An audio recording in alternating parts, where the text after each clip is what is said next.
Hello and welcome. We'll just wait a few moments for everyone to join our session today and then we'll begin.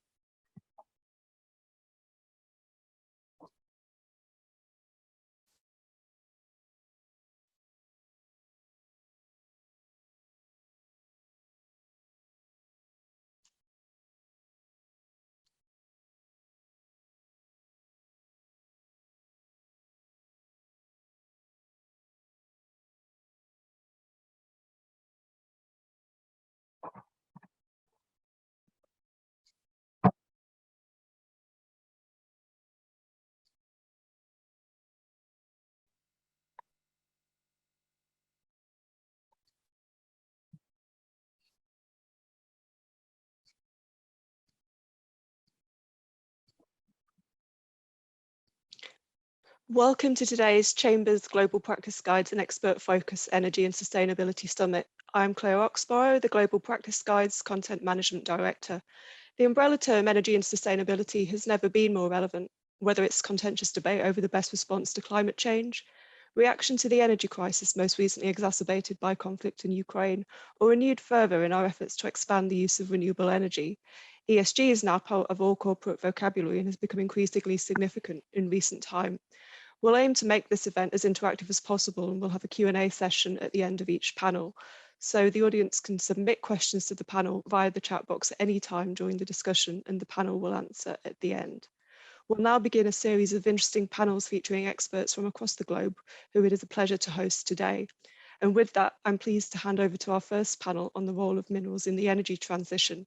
Our moderator is Carlos Vilhena of Pinheiro, Neto, and he's joined by David Redford, Linda Amadagana, Marshall McKenna, Christopher Marchese. I'll hand over to you, Carlos. Thank you, Claire, and thanks for everyone that has joined. As Claire mentioned, our session will be a discussion on the role of minerals and mining in the energy transition. Claire has kindly introduced my fellow speakers. We have representatives from around the globe, from Canada, Australia, Cameroon, and myself from Brazil. So I'll start. We don't have too much time, and hopefully we'll have time at the end for questions from the audience. So I'll just, the adoption of electric vehicles is having a dramatic effect on the demand for minerals, or for certain minerals, like lithium and others. This demand is expected to magnify in coming years as the electric vehicles market grows. So I wanted to ask you, how is Cameroon and other African nations coping with this? And what do you think are the impacts to the energy production and supply from the new minerals projects and operations in Africa, please? Thank you, Carlos, and thank you to Chambers for setting out the platform to discuss this important subject. Regarding the question you asked, which is a key question, I can say that there is an increasing demand for mining minerals for these new industries coming, as you mentioned, electric vehicles, electric bicycles, but also if you can expand the demand, we're also talking about all the new solar panels, new generation, new batteries. And the sector has, in the mining sector in Africa and in Cameroon in particular, has responded by directing, the type of minerals which are needed by those industries. And therefore, with this increasing demand of minerals, comes also the increasing need for energy capacity to sustain the sector. And in our countries, there is already a gap in energy generation. So therefore, added with the demand of the mining sector, there needs to be a platform in order to provide renewable energy sources to this sector. And it has been an increasing need for African countries to develop renewable energy projects, either to support the mining sector or the demand in general. And we have seen recently in the sector this need for renewable energy, whether it's solar energy, whether it's hydropower, in order to sustain the mining sector. And the mining sector has really redirected its demands towards renewable energy for specific reasons. One of the first reasons is the fact that the mining sector is really perceived as a sector that has a high impact on environment, and therefore by changing the energy sources to renewable energy has helped change the vision of the sector. But also there is also a concern regarding the cost of the energy. The cost of energy, renewable energy has really improved recently with the cost of, for example, solar energy, which has decreased significantly, has also helped, closing solar energy projects for mining purposes. One of the other reasons is also the sustainability of supply of energy. The mining sector has really requires to have an energy source which is sustainable and which is stable and which is dedicated to the projects. And this has an impact on the energy generation, but because, as you know, in our countries, and especially in Cameroon, there is already a struggle to supply the existing demand. Therefore, there are certain solutions that have been proposed by the mining sector and also by the energy sector. We can talk about it.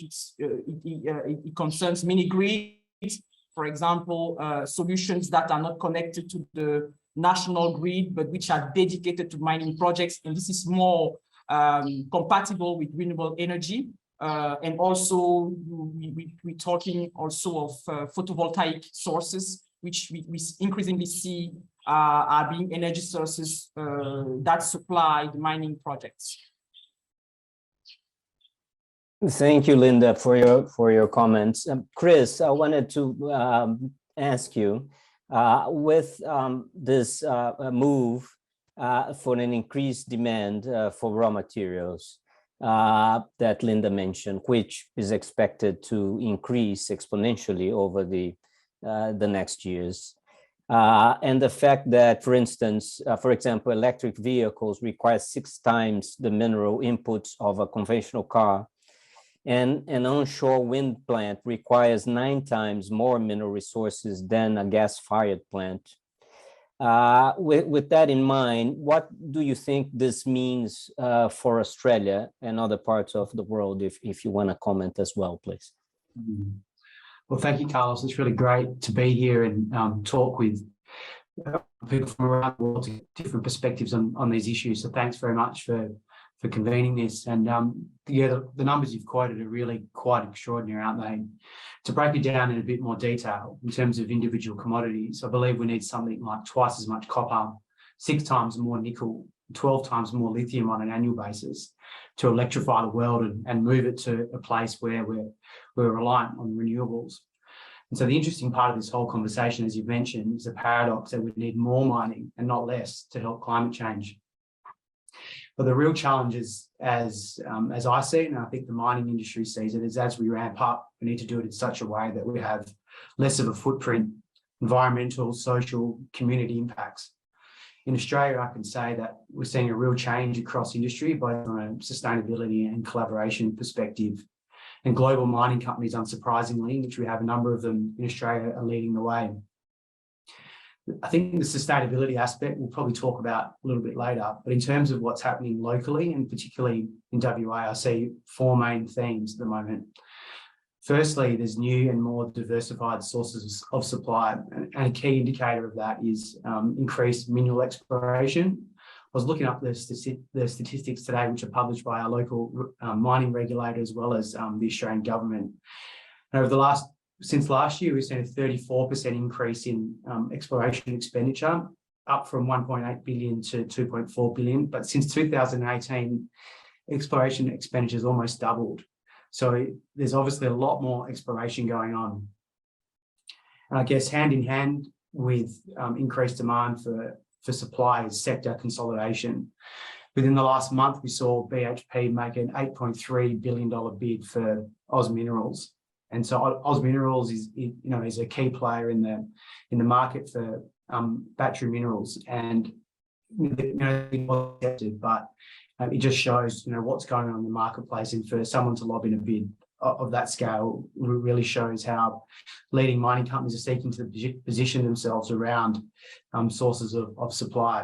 Interestingly, Oz Minerals' purpose statement is going beyond what's possible to make lives better. And that is another trend that we're seeing, mining companies seeking to position themselves in a different way. No longer are they just companies which dig things out of the ground, they're actually positioning themselves as solutions to global problems. That's a real cultural change in the industry, and I'm sure that's not unique to Australia. The other thing we're seeing as well is users moving upstream. So Australia, and particularly in WA, our industry was built on global partners being cornerstone investors in projects, and these particular global partners are the users of raw materials. And typically in the past, we've seen processing mills in China and other places looking to secure their supply. But most recently, what we've been seeing is global car manufacturers looking to joint venture with Australian businesses and taking equity stakes in effectively the raw commodities that they will need. And so as much as that's an investment issue, but it's a security and supply chain issue, such as the demand for these raw materials. And quite obviously, we're seeing higher ESG standards being required. And I'm sure David and others will talk about this later, but the traceability of minerals down a supply chain is really interesting.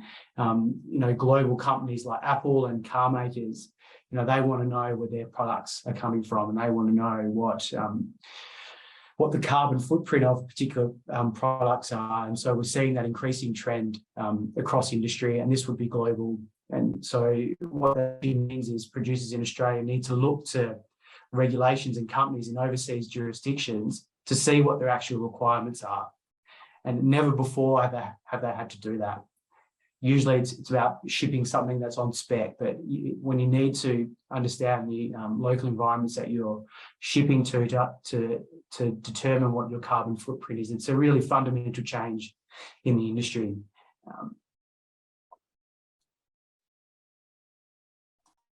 Great, thank you, Chris, for your interesting comments, and this leads me to my next question to the panel, please. So it's clear that there is already a big demand, and there will be more demand for certain minerals for the energy transition.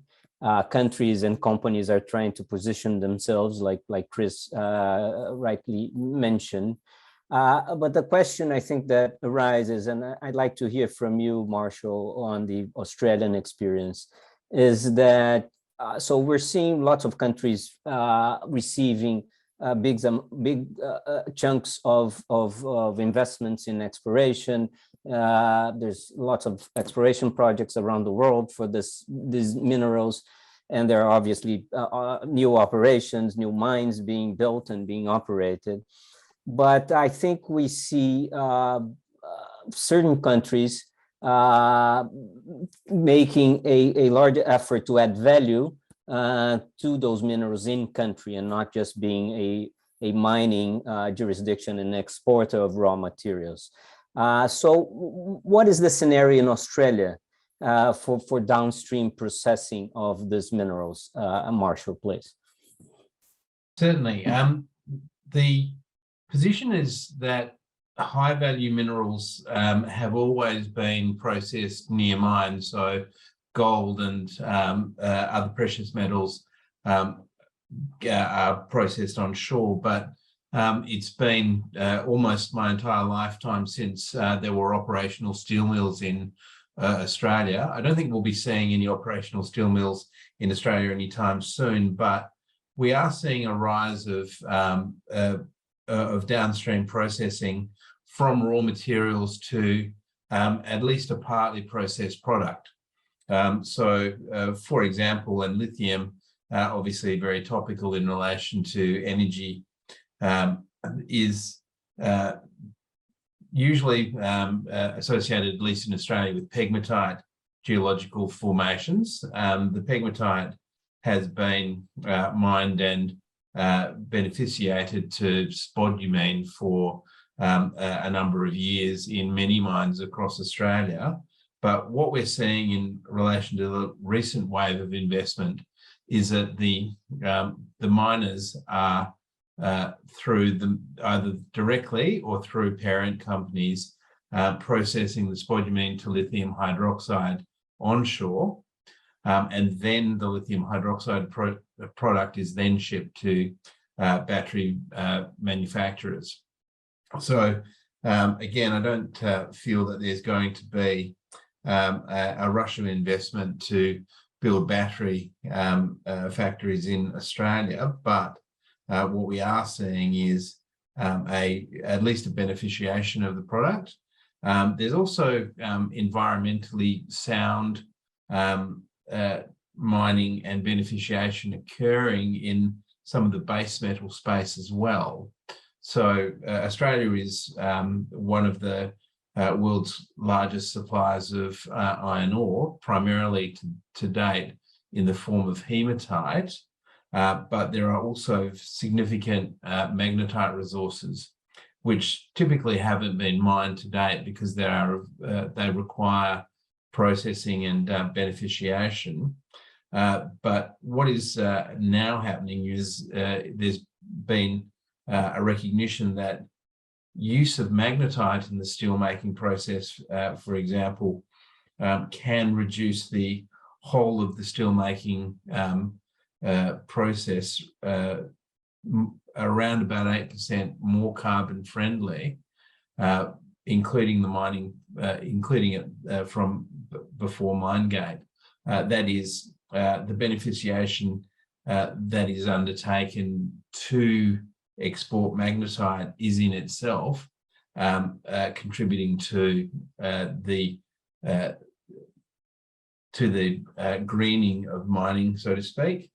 And I mean, certainly in relation to the output of the wind farms and other renewable energy projects in Australia, there is some suggestion of undersea cabling to supply relatively nearby nations, but the reality seems to be that if one is generating generating electrons through renewable energy, they must be transported in the form of hydrogen or more likely ammonia, and so the processing of hydrogen into ammonia is an integral part of practically every renewable project that's being proposed in Australia presently. It's very interesting, Marshall. Thank you. I wanted to bring Linda again into the discussion. Linda, do you see in Cameroon and other parts of Africa the same move or the same attempt to add value to the minerals? Is there a will and capacity in Africa for that? Yes, Carlos, thank you. That's really a key point here in Cameroon and in several jurisdictions in Africa. There's definitely a will. There is a will for the mining sector to have more value from an economic and supply chain perspective. You know, now the status of the mining sector is in Africa is that the countries are mainly exporters. So the mining are produced and then exported, and there is a need which is linked to the need to develop local industries, which may need these mining minerals to be manufactured locally to have at least refinery treatment units within the countries. So to answer the question, there is definitely a will. Now there are certain elements that have to be, discussed and promoted in order to get there. One of the first elements to be discussed is, of course, and linked to the energy transition is the energy supply, because in order to have these downstream processing, you need to have, enough of supply. There is the will from the government, from the stakeholders, but you always have this key element of, is there enough energy supply to sustain the mining, processing, but also the treatment units, the refinery that are linked. Another element is also that the market needs to sustain it. The whole market infrastructure needs to be compatible with downstream processing in the country prior to, exporting to maybe the purchasers. You have certain mining material for which, the quality of the supply is assessed, abroad, and therefore, if it's processed locally, how do we, we structure the whole market to accommodate that? One other element which is worth noting is that there is an increasing political will from African countries, and we have seen in the news, whether in Cameroon or in Guinea, that you have certain political governments that have requested to have this obligation to include the downstream processing in the concession, in the mining agreements, in order for the sector to be more profitable and to add more from an economic perspective to the countries. So there is definitely a will, but there are certain elements that need to be discussed.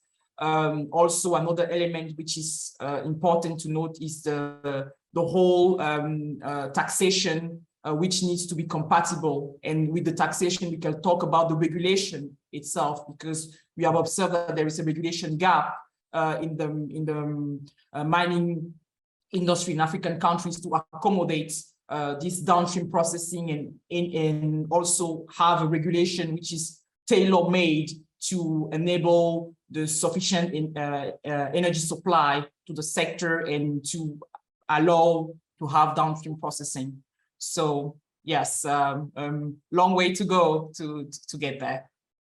Right, Linda, thank you for that. And just commenting very briefly on the circumstances of Latin America, where I'm from, which are not very different. Of course, there is a will to add value, but the history shows, I mean, a number of countries in Latin America are large producers of minerals, and they haven't really, although there is some capacity to add value to the minerals and transform them into steel or aluminum and other products. The bulk of the production is exported as raw material or with very little beneficiation, like Brazil with iron ore, Chile with copper, and others. So it's interesting to see what will happen.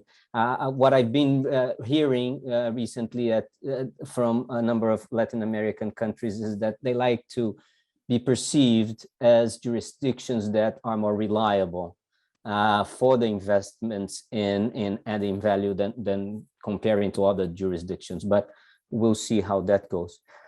But let's move on to another topic. But before I do, I just wanted to tell the audience we have almost 70 people attending, which is, I think, is a great turnout. Please feel free to ask questions to the panel. There is a Q&A function in your screen, so please feel free to use that. And if there's time, we'll be more than happy to address your questions. But let's move on to a very important, another very important topic within this general theme of strategic minerals or for energy transition, which is sustainability. So I wanted to ask David to comment, please. David, in your experience in Canada and perhaps in other countries where there are large Canadian investments, and as everyone knows, Canada is a big supplier of finance and expertise to the mining industry around the world. How do you see that mining companies embracing sustainability through innovation? Is ESG an important factor, please? Yeah, thanks, Carlos. Actually, before getting into that, just a very brief comment on the downstream question, because it's very relevant in the US and Canada, which I've been experiencing. And in these jurisdictions, there is really a transition to probably overuse a word, to almost full industrial policy to support downstream processing by governments in a very collaborative way between Canada and the US that I think is going to have a very dramatic impact, and already is, on how mineral development and the kind of downstream processing is going to operate in North America. It's very driven towards a local domestic supply, both from a finance, legal, and regulatory perspective that I think is very relevant right now, and nothing I've seen in my career. In any case, moving on to sustainability, which is obviously one of the central focuses of this session. It is I'm going to say a tremendous business imperative that is only increasing in the context of mining. And because of these business imperatives, innovation has become important in order to meet this demand. Doing what mining companies have done before is it creates hurdles for them to develop new projects and create the expansion in the mining industry that's going to be required to meet the EV goals, etc. Really, two business imperatives that I've observed that are affecting this and driving innovation, and one is the increasing adoption of ESG standards and the public reporting on them. Most intermediate to senior mining companies now are spending a lot of energy analyzing ESG, reporting on it, and it's created an air of public accountability for those companies. They're publishing this information. They have to demonstrate that they are meeting it, and the investment community is assessing their investments in these companies based on their meeting these standards. In terms of observations of where this is going, there's no clear standard at this point. There are a lot of different ESG standards. It means different things to different organizations. Perhaps the most rigorous, IRMA, is something is a set of standards that a lot of companies are adopting, and by taking on that role with that public accountability, in many cases, particularly with new projects, it drives the need to innovate, to create a more sustainable operation that's going to address that public desire, from which supports the market and the financial benefits for the mining company itself. The second business imperative is government approvals, and again, an expanded industry requires going into new areas, developing new deposits that haven't been economically viable in the past, and in order to meet sustainability guidelines and get that environmental approval and community approval, innovation is going to be critical. There's many ways that this is being adopted. It depends on the type of commodity and the type of industry and the location.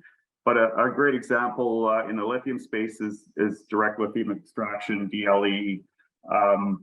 Traditionally, there's only two really commercially viable ways to extract lithium. It's pegmatites, largely in Australia, which is hard rock mining, and brines in South America, which are really pumped to the surface and evaporated with large ponds. And a DLE process would extract a brine or other liquid and process and extract the lithium directly on site without creating the larger environmental footprint. And there's a tremendous move towards that, which it hasn't been commercially developed yet, but clearly, in order to meet lithium growth demands, is gonna come to fruition. And so an example right there of how the drive to sustainability is creating innovation in the industry, and other examples in terms of tailings, etc. But those are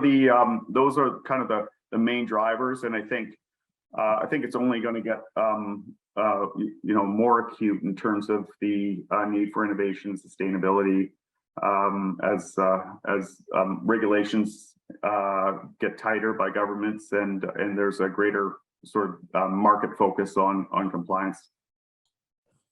Excellent, thank you, David. And Chris, back to Australia. I'm sure the Australia views it very similar to how David described, but I wanted to hear from you, please, and also from Linda, if you want, and Marshall, please, if you want to add anything, please feel free. But Chris, what's the mining sector's approach to this important matter of sustainability from an Australia perspective, please?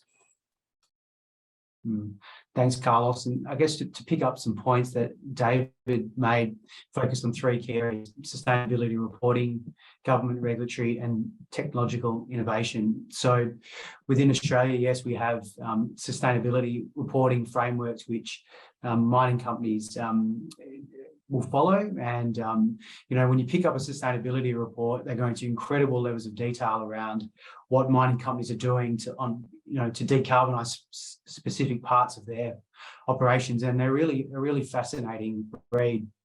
From a government regulatory perspective, I have to say that governments have been a little bit slow on the uptake, but they're learning at the same time as the industry has been learning, and at the same time the industry has been changing, and commonly governments are less well resourced from a financial perspective than mining companies. And so from a approvals perspective, we haven't quite seen the frameworks yet sort of catch up to the requirements around net zero.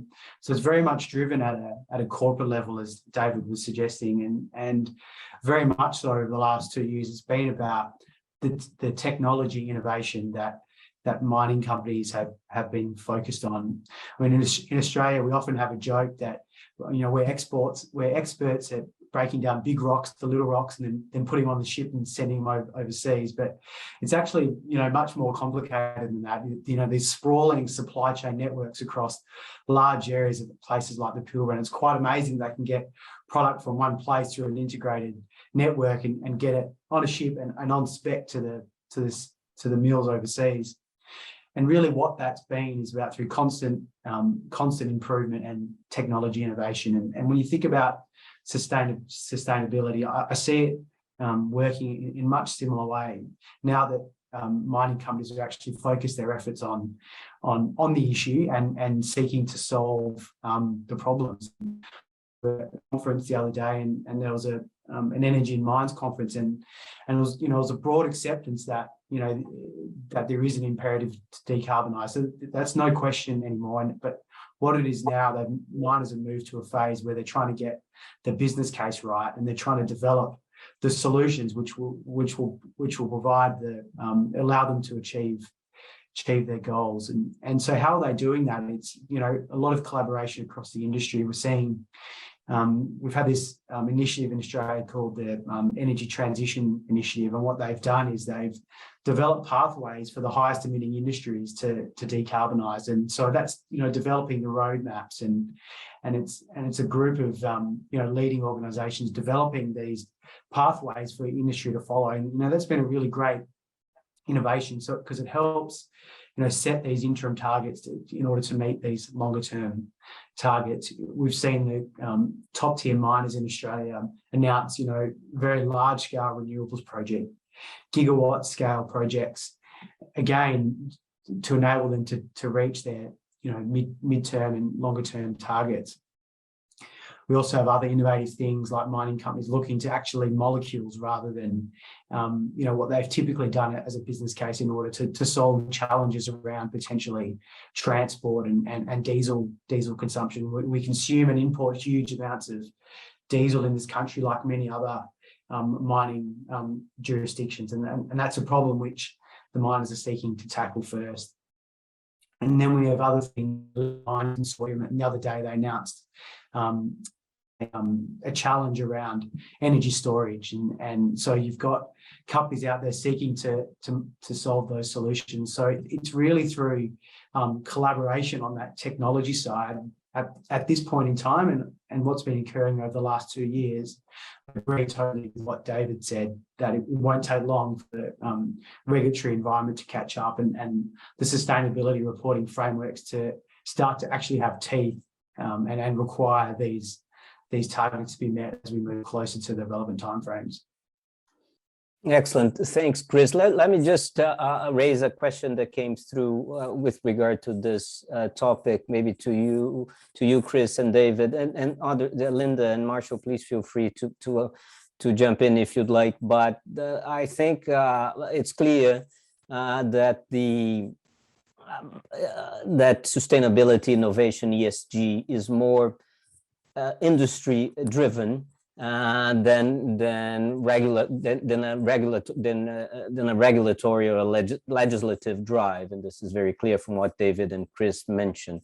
I think that the question that's being posed is, are you also seeing this concern coming from the financial sector when they are financing new projects or construction or expansions or what have you? Do you see that drive as well from financiers, please? Chris, do you want to go first? Yeah, sure. I mean, I would say, David, that's probably one of the first groups of stakeholders that that started imposing these demands. I think the money may have moved first. What are your thoughts on that one, David? Yeah, so I think, you know, in the context of mine development, these issues are of increasing importance, and it's not just I think not just from being a good corporate citizen in the financing side, but it's a part of a risk assessment that you know, groups that are financing are doing, because they see the environmental sustainability as being an important aspect of business continuity nowadays. So it's not as front and center as a direct requirement for the investment, but it's an important part of due diligence and the decision to invest that underlies the financing side of it. So it's there. It's important. It's part of the risk allocation mix from my experience. Great, thank you, David. Linda, I think you wanted to make a comment, please.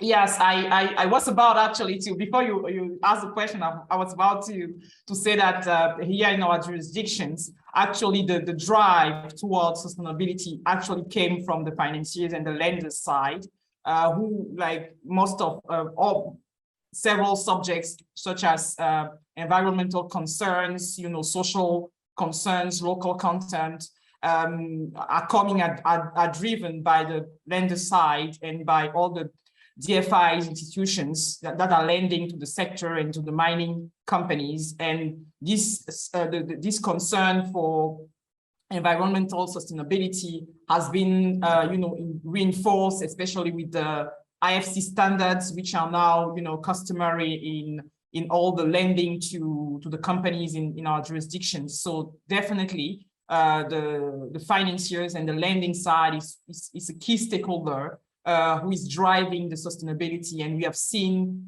how these criteria, which are linked to the decision of the financing, have impacted the behavior of companies with regard to those matters. So yes, definitely in our jurisdiction, I can confirm that the financiers are the main driver for sustainability.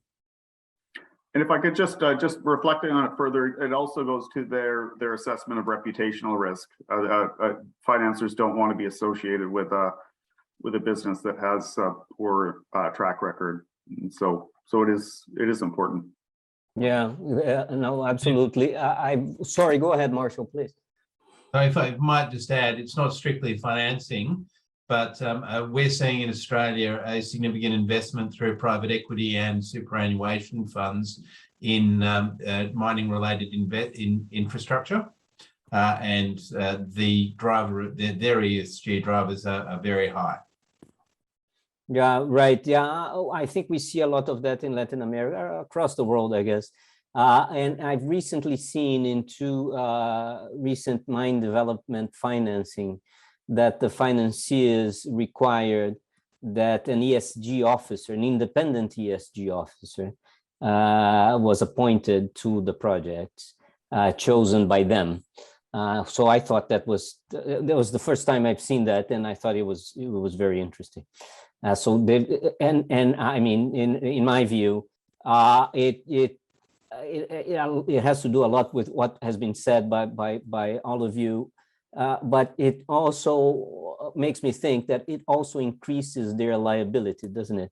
The more involved they are, I guess, the more responsible they are. So it's a difficult balance, as David said. There's the reputational side of things, but the way I see it is the more involved, the more responsible. So it's interesting. But anyway, moving on to something that is very much related to sustainability and ESG, is the fact that is the relationship with communities and especially what is known in parts of the world as First Nations or indigenous people. A lot of these minerals are, of course, in land that have been historically occupied and used by First Nations and indigenous people.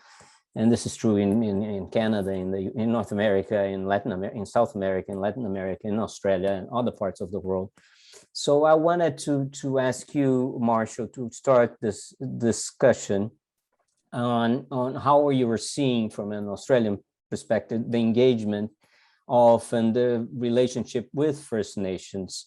As I said, considering that a large part of Australia is subject to native title claims or determinations, and I assume that encompasses the location of a large portion of the mineral resources. So how is Australia addressing this? I know there's a long history in Australia law or legislation about this topic, but has anything changed with this new, let's say, revolution for the energy transition minerals?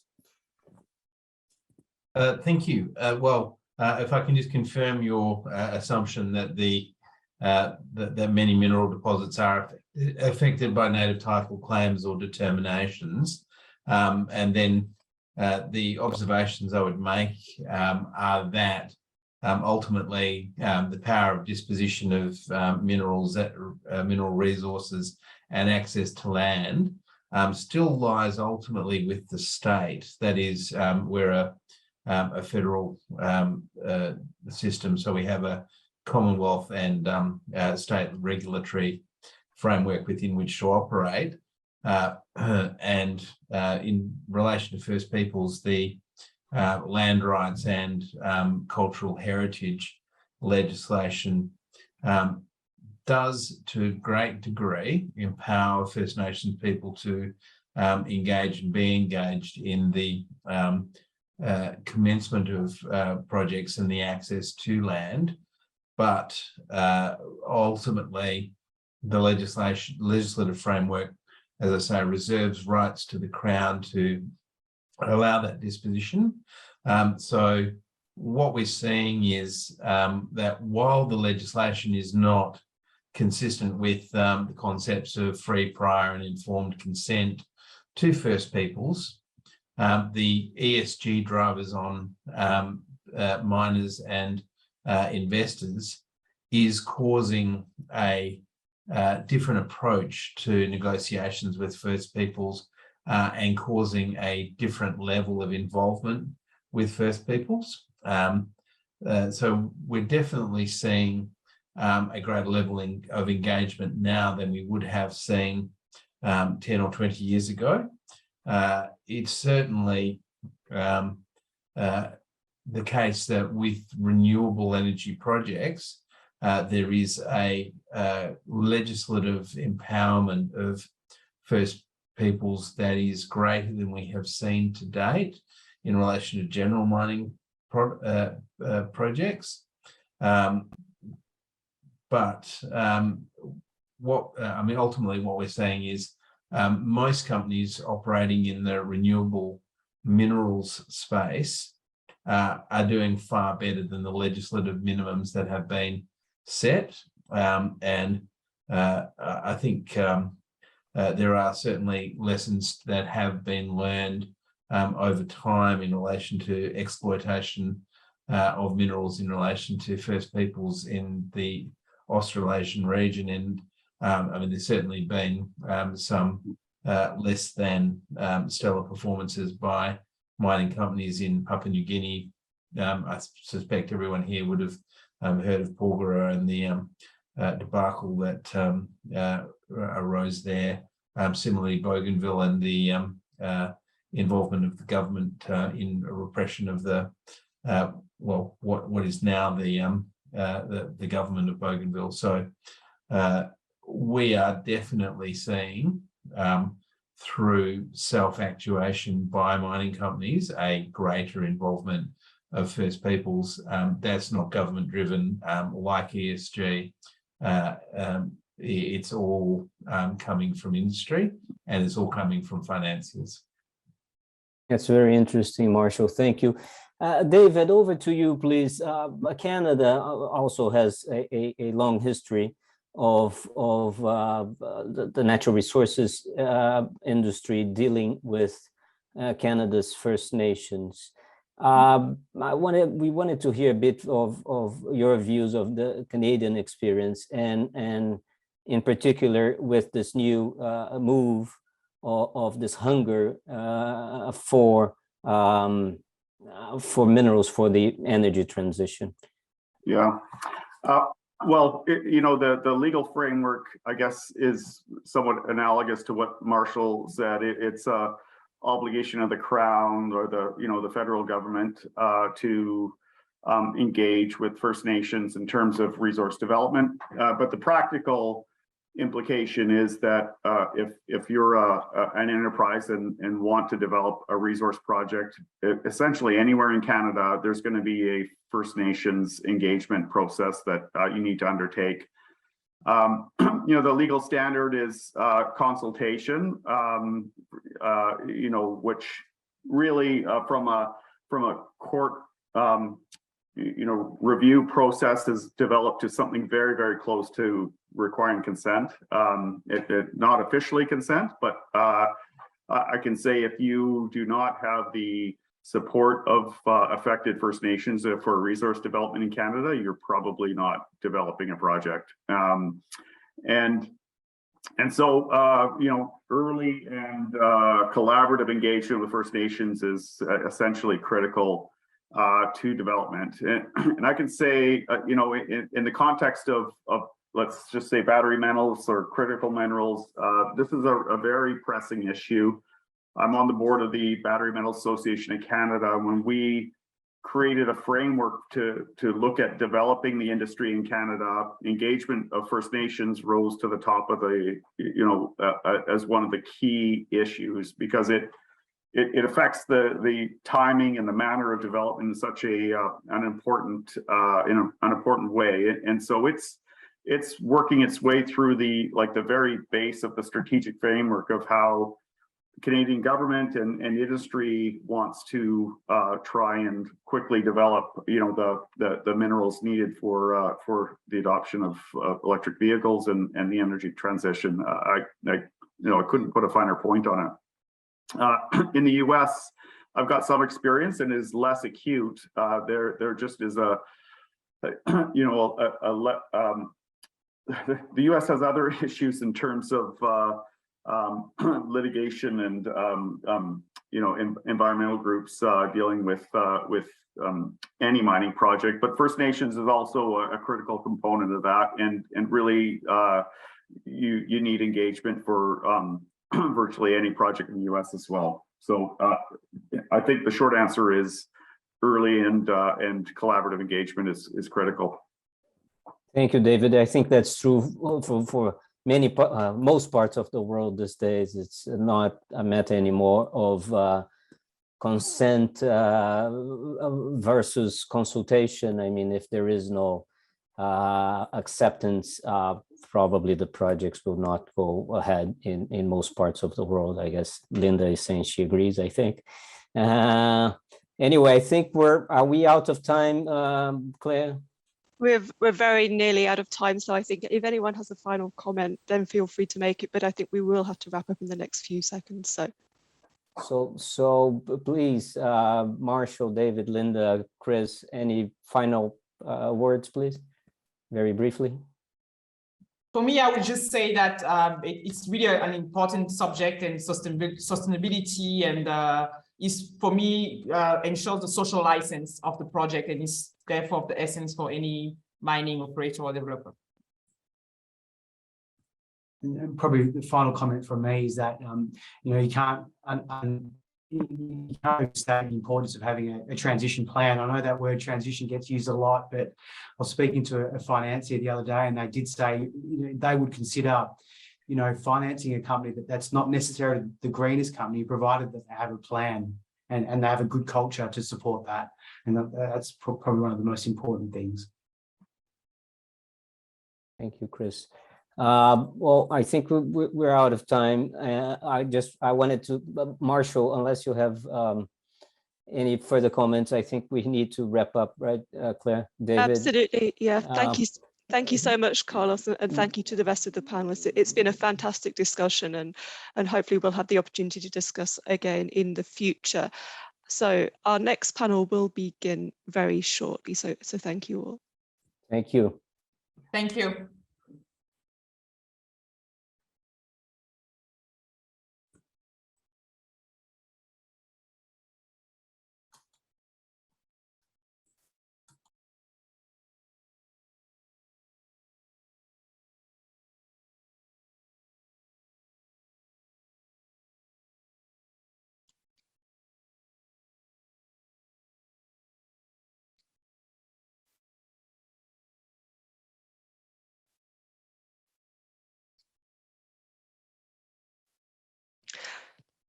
I'm now pleased to begin welcoming our second panel, which will discuss the role of oil and gas companies in the energy transition and the ramifications of the Russia-Ukraine war. Our moderator is John B. Connolly of Vinson and Elkins, and he's joined by Alexandra Schecker, Björn-Erik Leerberg, Carlos de Maria y Campos. And so I'll hand over to John, and the next panel will begin shortly. Thank you, Claire. I see our panelists join here.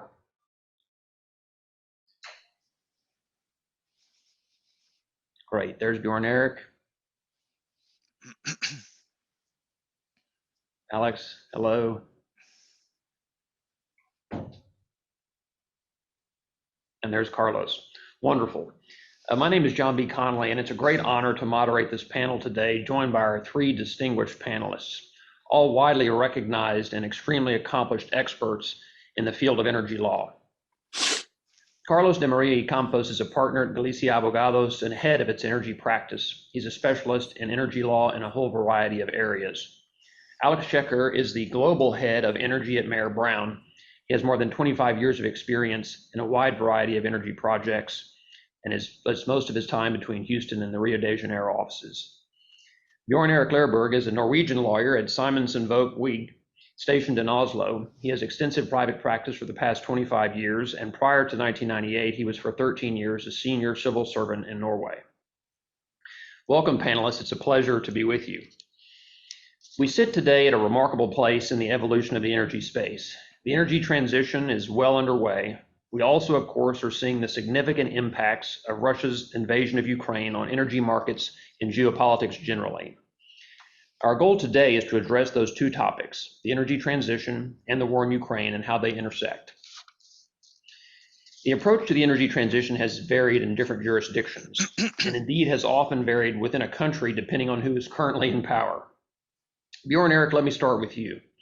How has the energy transition been handled in your jurisdiction, Norway, both over time and as you see things progressing in the near future?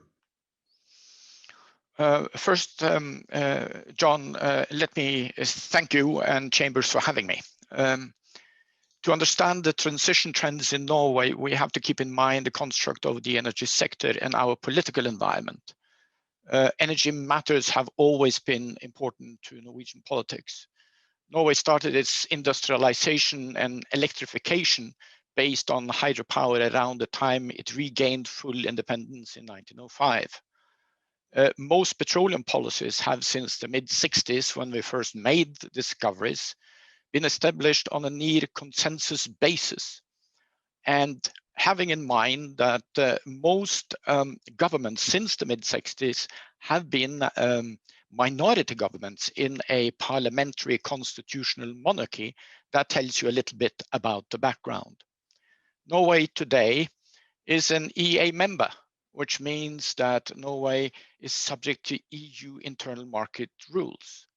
And that, of course, has over the last 25 years plus affected our various energy sectors.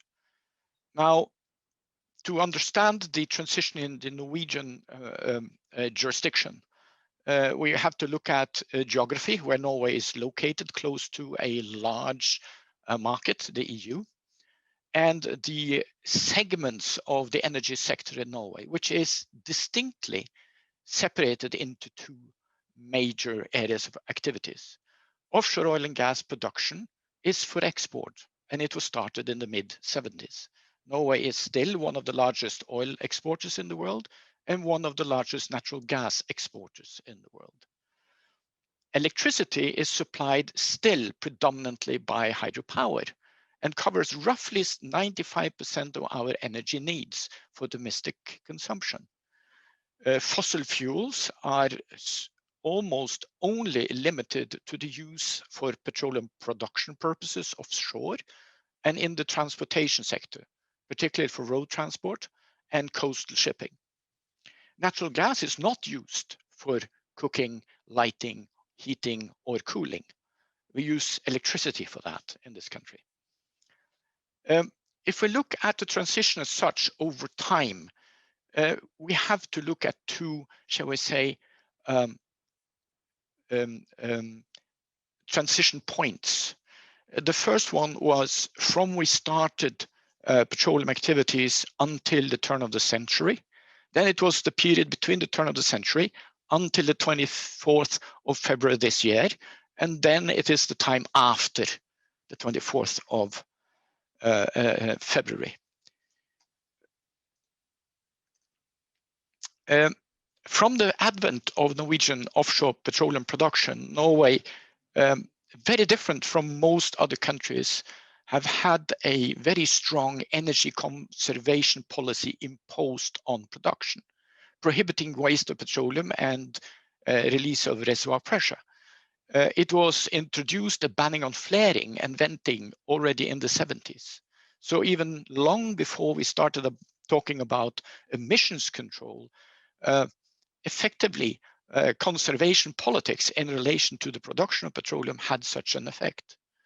In the 1990s, when we were starting to get more aware of emissions and its dangers to the environment, heavy CO2 tax was levied on the emission of CO2, and rates have been increased steadily and has probably now reached among the highest levels in the world.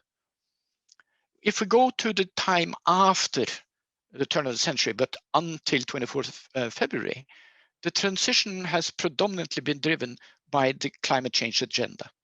It has taken a different path compared to what we see in most other countries. That has to do with that we are predominantly an oil and gas exporter, not a consumer, and the fact that our energy mix is so different from most other countries, in addition to our geographical proximity to Europe. Thank you so much, Bjorn. That's a fascinating case study in Norway, and given the unique circumstances that exist there. Carlos, would you like to speak for a moment about the transition in Mexico as it's currently happening? Sure, John. Unfortunately, the story in Mexico is a bit different. If I may, I will make a very brief description of how it evolved throughout time. Mexico, for several decades, had a structure of a state monopoly, with the consequences that we know occur when monopolies are in charge of an important industry.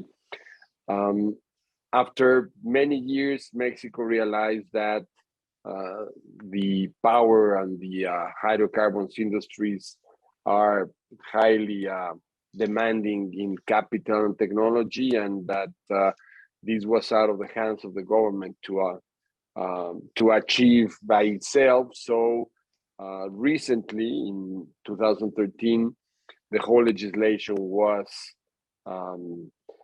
amended, starting from our constitution, and we ended up promoting a very modern and updated legal system with strong emphasis in the energy transition, with important support from the constitution itself to the development and incentive of renewable energies. And that changed the face of the industry in Mexico. It was very well received. Both the hydrocarbons and the power sector were opened to private investors. Mexico took advantage of its strategic position in the world, with access to one of the largest markets, which is the North American market, and with access to Asia, to Europe, and that brought a lot of interest and participation in the industry, and it was very successful. It started with great levels of investment, and many renewable projects started to become a reality. However, as it happens when a country lives through politically sensitive periods, we changed our administration in 2018, and the new government has a very different view of how the industry should be managed. The new government believes that the state itself should be in charge of developing the oil and gas and the power industry, and have tried to implement new policies and even amend the legislation to impose again the state monopoly scheme, which it might have worked somehow in the 70s, but today, with the population that Mexico has, with the incredibly powerful industrial development that Mexico has achieved, the number of products that Mexico exports to the whole world is huge. The level of technology, Mexico started exporting raw materials, minerals, avocado, very simple products. Today, Mexico exports aircrafts, automotive the level of sophistication of the industry is very high. So we didn't have that demand in the 70s. The needs to resolve the climate change problems were inexistent. There were no renewable technologies. So the context for going back to a state monopoly model today is totally inapplicable. So we're going through this big ideological fight throughout these years, which unfortunately has not allowed the country to push forward the energy transition. We have had a very tough legal battle because our constitution still maintains these provisions that favor and are directed to instating the energy transition to continue with it. So we have somehow wasted more than 2 years in this legal battle, but I think that in the event we have been able to defend our modern legislation, and the purposes that it wants to achieve. And I think that the government is in the process of understanding all the benefits of opening the industry, and that the trend it's having cannot be stopped by any new political vision. So I think that we're in the entering a new period, and I think we will soon be moving forward in this energy transition process that the whole world and our country needs so much. Thank you, Carlos. It's fascinating how different countries' contexts have influenced the course and pace of this transition, no doubt. And certainly Absolutely. the politicization of the issue is a significant impacting factor. Alex, how about you? You want to weigh in on this issue?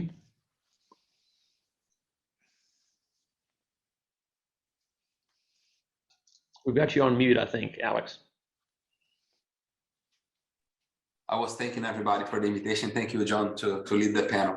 So I think that, I mean, like Norway, I think that among the countries in the world with big population, we are about 230 million people.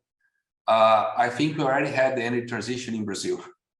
And the fact is, we have invested over the years a lot in hydroelectric power plants. It's the largest. I mean, I'm talking about power generation, then we talk about energy consumption as a whole, that includes oil and gas. But if I have some data here that Norway, it's about 98.4% is clean, the power produced in Norway. In Brazil is about 84%. And then I have New Zealand, 80%, Sweden, 68%, Canada, 67%, Colombia, Venezuela, Portugal, and then Germany with 44.5%.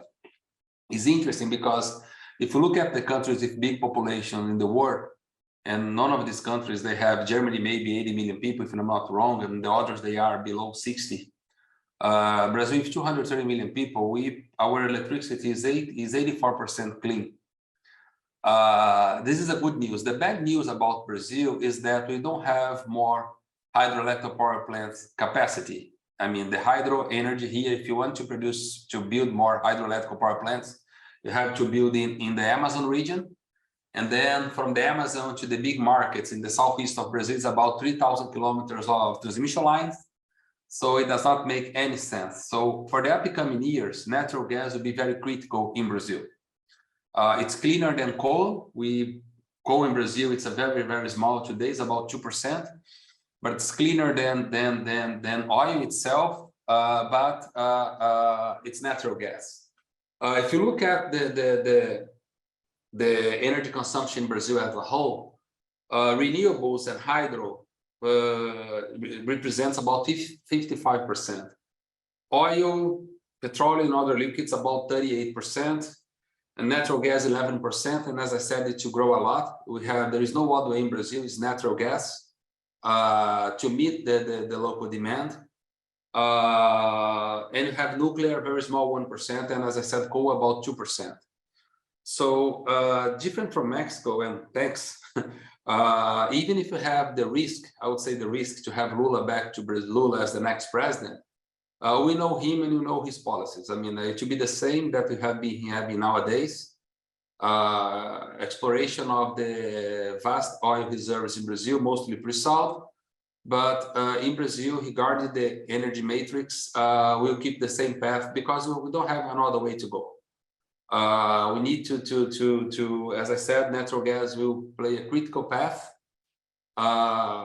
Solar and wind, it's very popular here. Only US produce more wind power than Brazil today in the world. US and China, I believe. China passed Brazil.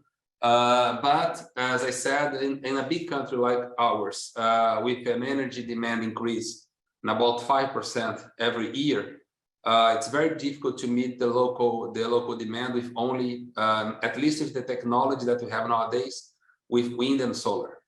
Another interesting data that the Brazilian government, a couple of years ago, they provided some incentives.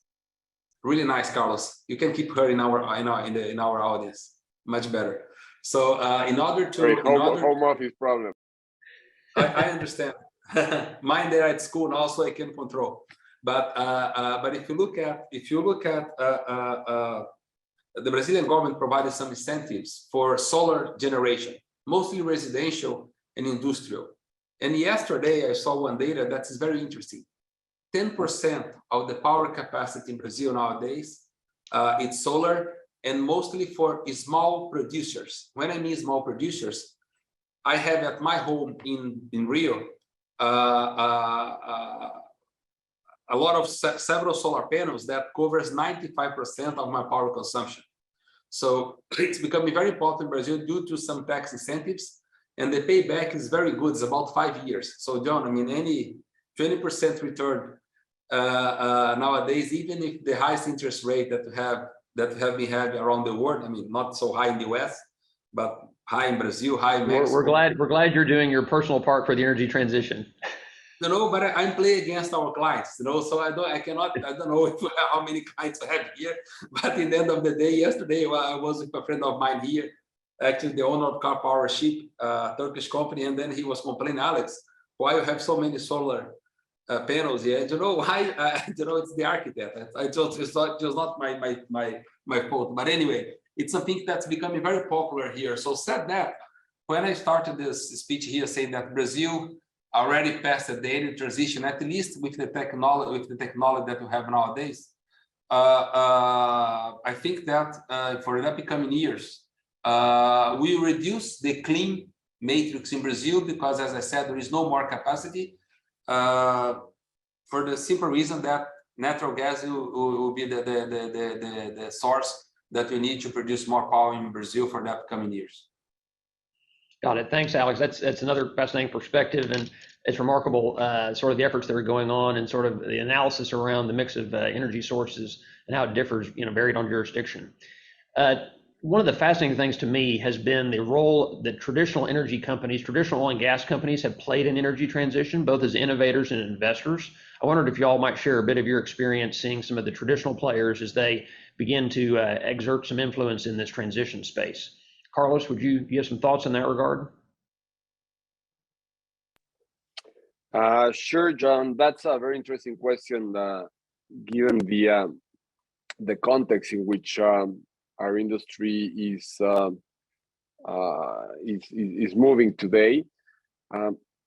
For the last decades, we have received a lot of investment of the traditional energy companies in Mexico, both in the hydrocarbons and in the power sector. And because of the change and the opening of the industry in 2013 and thereafter, we have seen them very active, implementing their new policies, their new vision of the industry, their new technologies to support and participate more actively in the energy transition mechanisms and activities. So we have seen the big traditional energy companies change somehow their view on their approach to the industry. We have seen the big oil companies opening new areas of clean generation and investing very significant amounts of money in research and development of new technologies which are compatible and consistent with the energy transition, and that has brought a lot of interest in Mexico. During these 2.5 years of legal disputes and I would say political confusion in the industry, we continue to see these energy industries to evolve, to continue developing new technologies.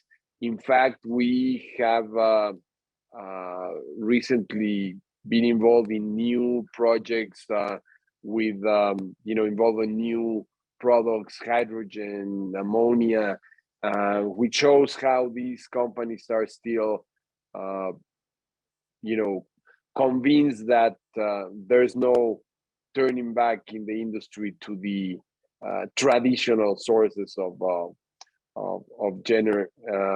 energy in the market, both in the oil and gas and in the power generation sector. So we have today new associations of hydrogen, and most of the traditional energy companies are the ones that are pushing a change of policy and change of the vision of how the industry is going to be approached in the future. So I think they have understood very clearly the message that the fuel oils and the traditional fuels and minerals are being replaced, and they're taking the measures they need to take if they want to continue acting as relevant participants in this market.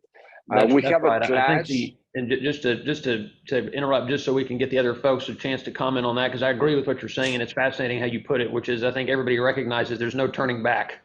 We're on a path that is not going to reverse, and folks need to decide to participate or not. Alex, do you have any comments on this topic? I like this topic when you're talking about the energy transition and oil and gas companies. And I think that I like to also to understand the capex of the oil and gas companies when they talk about energy transition and investments. I will not mention the name of the general counsel of one of the super majors.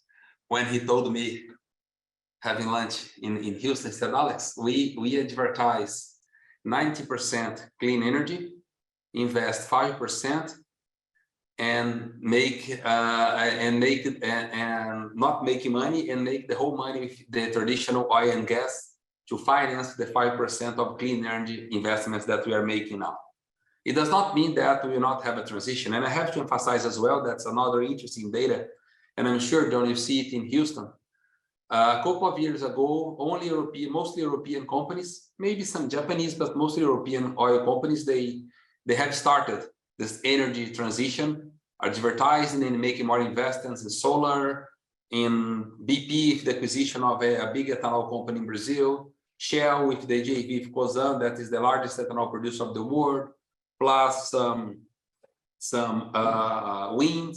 We have wind projects, some solar, and now hydrogen. That is the new trend.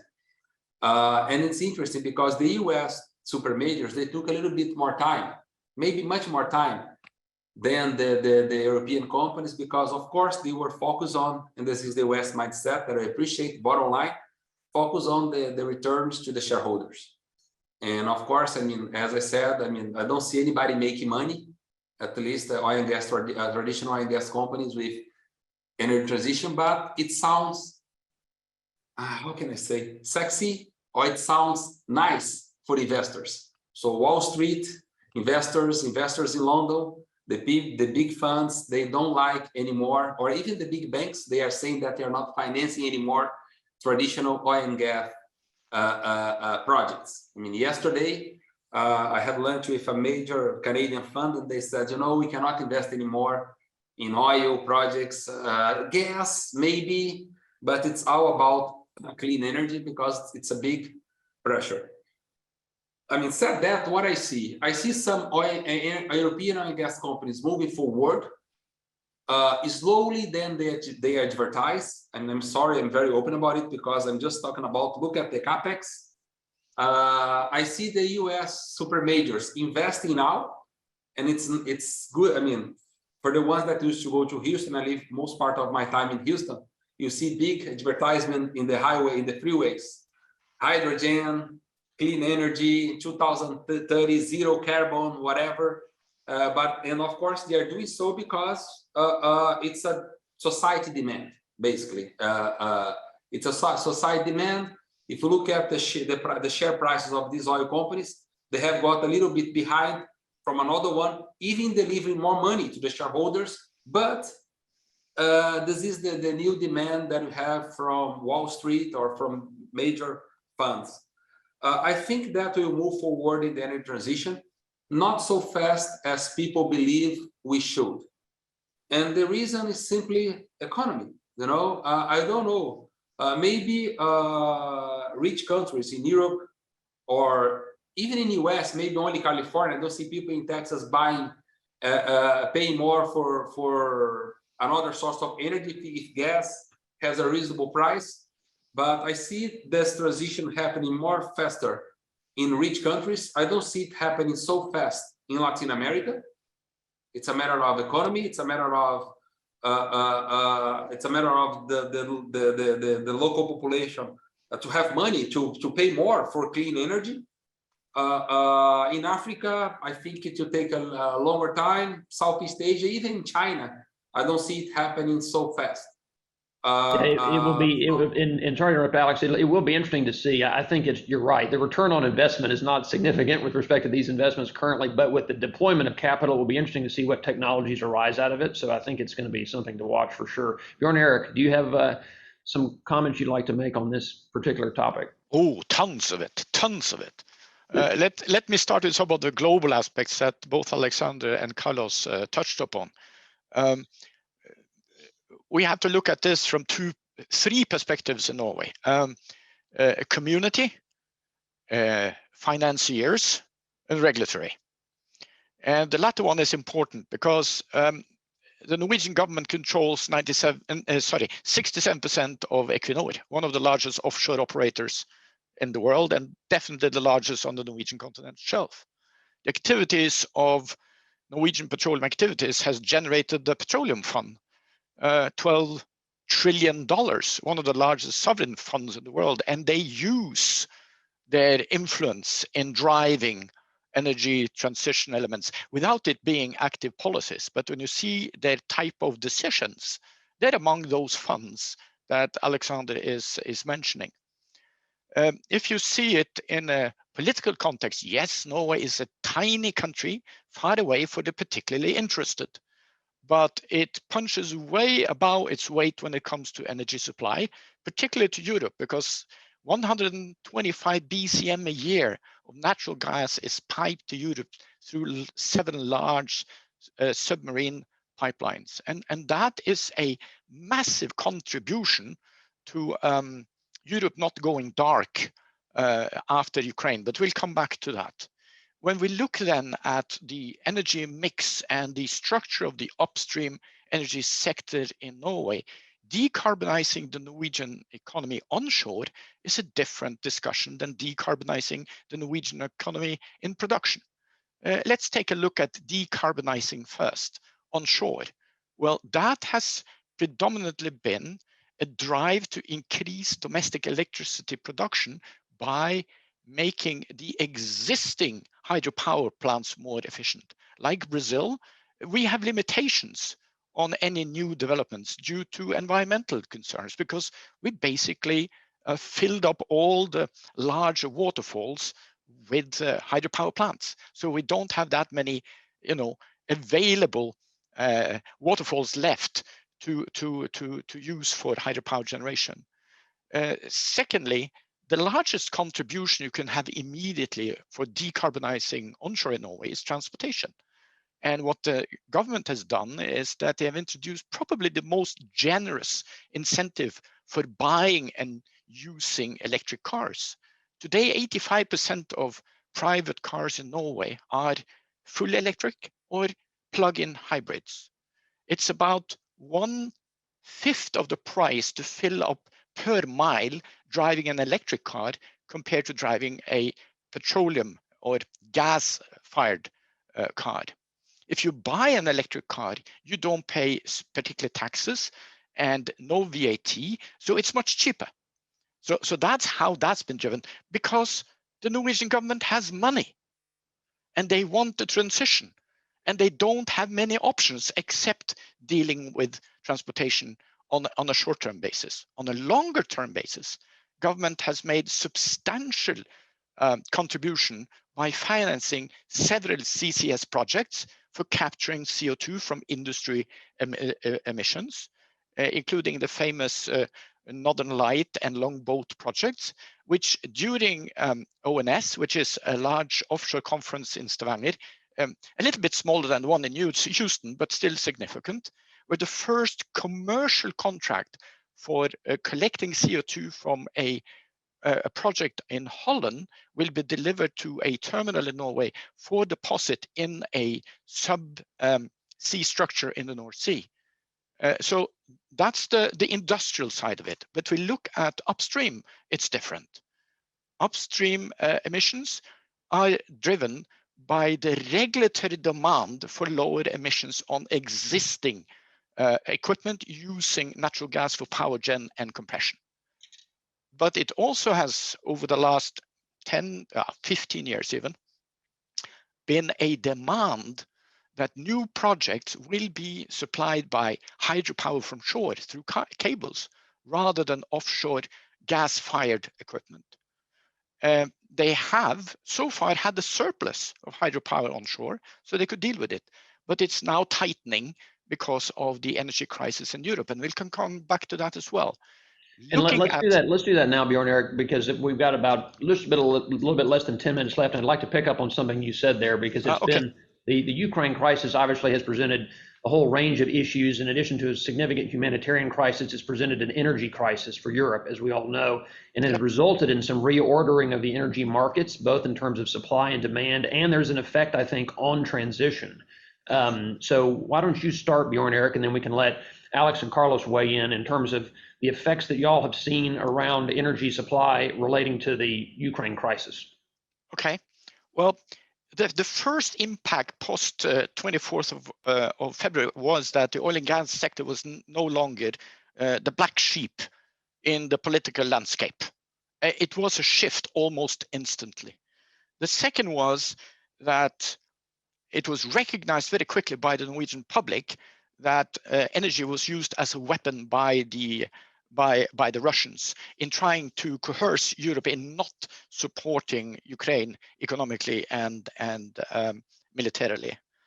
The third element I would point to was that it shifted the political discourse with regard to discontinuing the Norwegian offshore petroleum production, from saying we need to get rid of it tomorrow, having across the board a position which was, please produce as much natural gas as you can for the short term, to the extent that 4 production permits allowed increase in natural gas production to the detriment of liquids production, which has been a policy since 1971.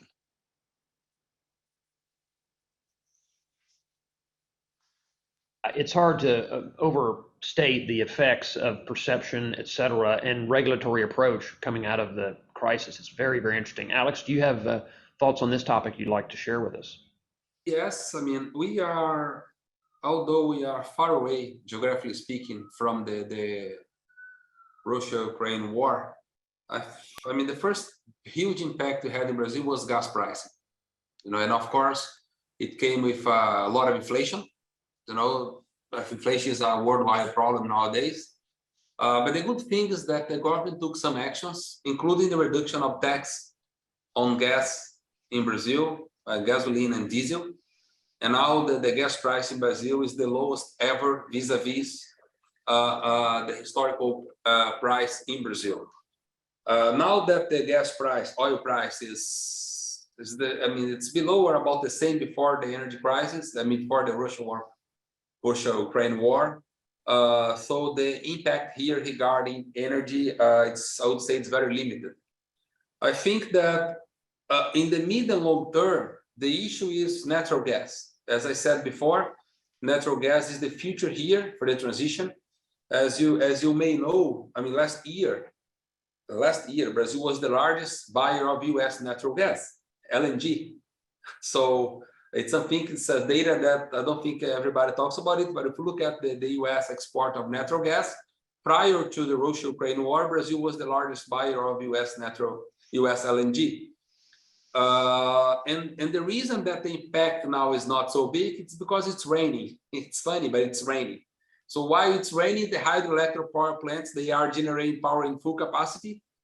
But if you have a dry season before this issue in Ukraine and Russia is solved, and basically before Europe is willing to buy natural gas, or Russia is willing to sell natural gas to Europe, we may have a big impact here because we have to go to the market and dispute LNG cargoes for such high prices as you see nowadays. I have a good example, and I'll be very quick about it. Dealing with some clients that they were looking for gas to power projects in Brazil, and most of these clients, they are natural gas exporters, and they are looking for partners or even to invest equity in power plants in order to sell their LNG. Now, nobody's interested in it because they can sell their LNG cargo so expensive anywhere in the world that they are no longer interested in it. So while it's raining, we don't have the impact, but if you have a dry season before the issue is solved, we'll have some troubles here. Well, what is the basis for the dispute? If they're alleging, is the pricing, how's the pricing arranged for the LNG cargoes?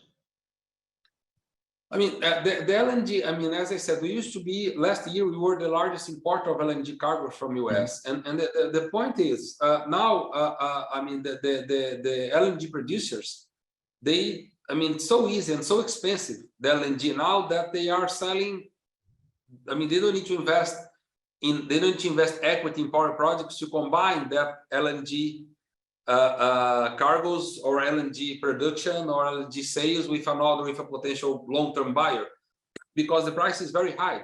So and we are lucky enough that it's raining, so the hydroelectric power plants, they are generating a lot.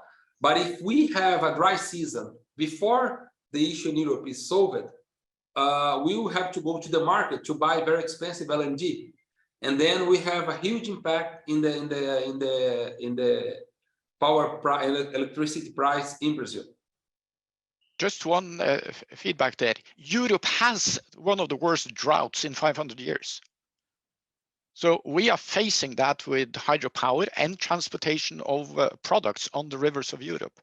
So that's one of the contributing factors to the energy price rise in Europe already, and Norway as well. Yeah, very interesting confluence of very significant events, weather-wise and geopolitically. Carlos, did you have thoughts on this topic? Yeah, absolutely. And I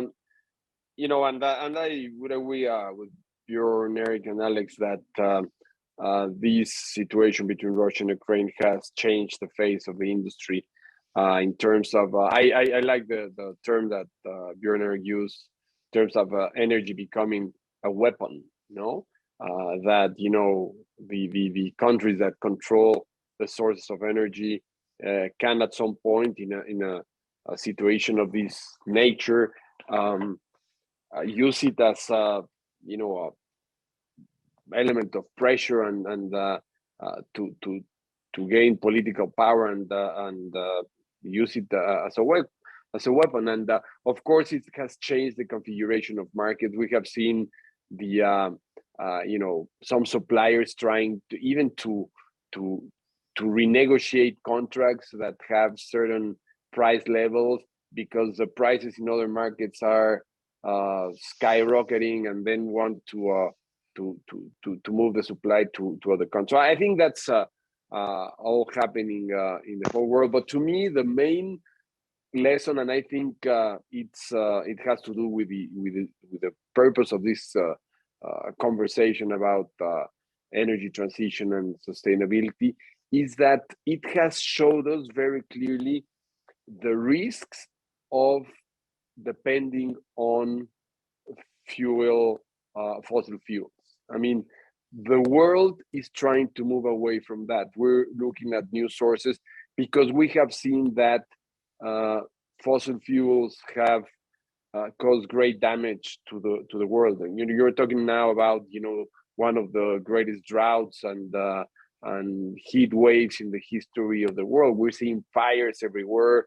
The sea levels grow. We're seeing real changes in our lives, no? And that in part has been caused by an extreme use of these fossil fuels. To date, we have a solution and we have options. And in addition to solving these climate change problems, we have noticed how important it is to not depend on fossil fuels. I mean, if we can produce electricity with other sources, I mean, the sun is everywhere. Every country has sun, every country has wind, every country has water. So if we focus our efforts in finding these viable alternative solutions, I think we're going to change the face of the industry, perhaps for good. No, that's right, Carlos. Let me just interrupt briefly because I think we've run out of time. But I agree with that. I think we all acknowledge the need for a varied group of sources of energy, because the reliance on any one particular source of energy, as we've all seen from different types of sources, creates all kinds of difficulties for us. It has been a real honor for me. When you don't have it, no, and you depend on someone else. That's right. So that puts your country in a very difficult situation. Agree, totally agree. Thank you all for being our panelists today. It's been my honor to be with you and to hear your insights in what is really an incredibly fascinating time in the energy transition as well as geopolitically. So thank you very much, and thank you for all of our viewers for joining us. Thank you, Claire. Thank you, John, and thank you to the rest of the panel. It's been a fantastic session. Thank you. I'm now pleased to introduce Chambers Global Research Director Simon Christian, who is joining to talk about the market insights he has from the guide he oversees.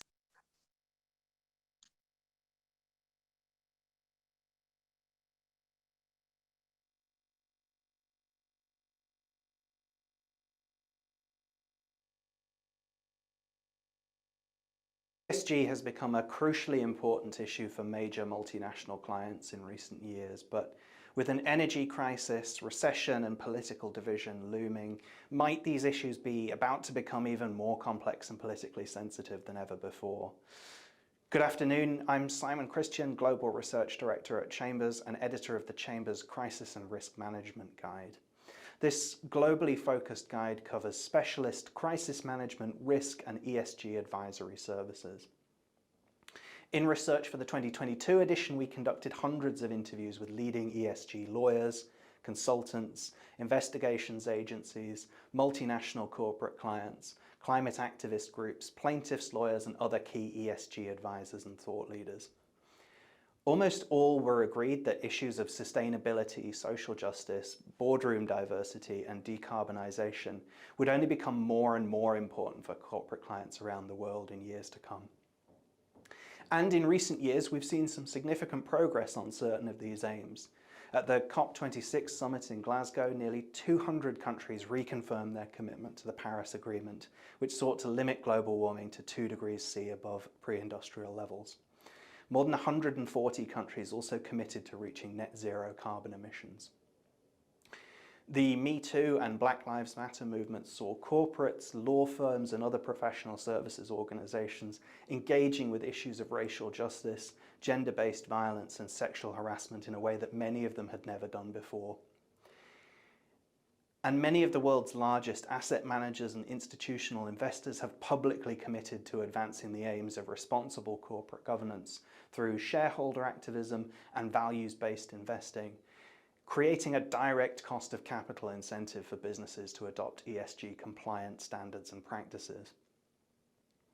However, we've also seen the beginnings of a backlash against the concept of ESG itself, particularly in the politically divided United States. In 2021, the state of Texas criticized asset managers, most notably BlackRock, which embed ESG principles in their investing, and passed a law preventing state institutions from investing with businesses it says boycott fossil fuels. Florida has recently adopted a similar anti-ESG law which prevents that state's pension fund from selecting investments based on environmental, social and governance factors. More broadly, there's concern that the war in Ukraine and rapidly rising energy prices will cause countries to de-emphasize green energy policies. For instance, almost a third of Germany's total energy in the first 6 months of 2022 came from coal-fired generators. That's up more than 17% on the prior year. The new UK Prime Minister, Liz Truss, has pledged a temporary moratorium on the green energy levy as part of a package of measures aimed at easing the cost of living crisis in the UK, and has also expressed support for lifting the ban on fracking in England. The Financial Times reported just recently that an anti-ESG exchange-traded fund focused on US-based oil and gas investments and with the ticker DRLL attracted 315 million of investments in its first month of trading. We expect this tension between anti-ESG sentiment and the broader societal drive towards sustainability, transparency, stakeholder capitalism and responsible corporate governance to continue to play out in our research interviews for the 2023 edition, which are due to begin in January. Corporate clients who remain committed to ESG principles, including many attendees at today's summit, will need to engage their professional advisors at the highest boardroom levels. And those advisors will need to be able to help their clients navigate a broad range of complex, shifting and politically sensitive issues that transcend traditional divisions between practice areas, service lines, jurisdictions and industry sectors. As one ESG lawyer told us in our 2022 research, there's a need for a unified and holistic approach to ESG questions, advising clients on transactional matters and helping them anticipate ESG risks. This is a key element of what will make the difference between strong and less strong ESG practices. Thank you. Thank you, Simon. We will now move on to our next panel, which will be starting shortly.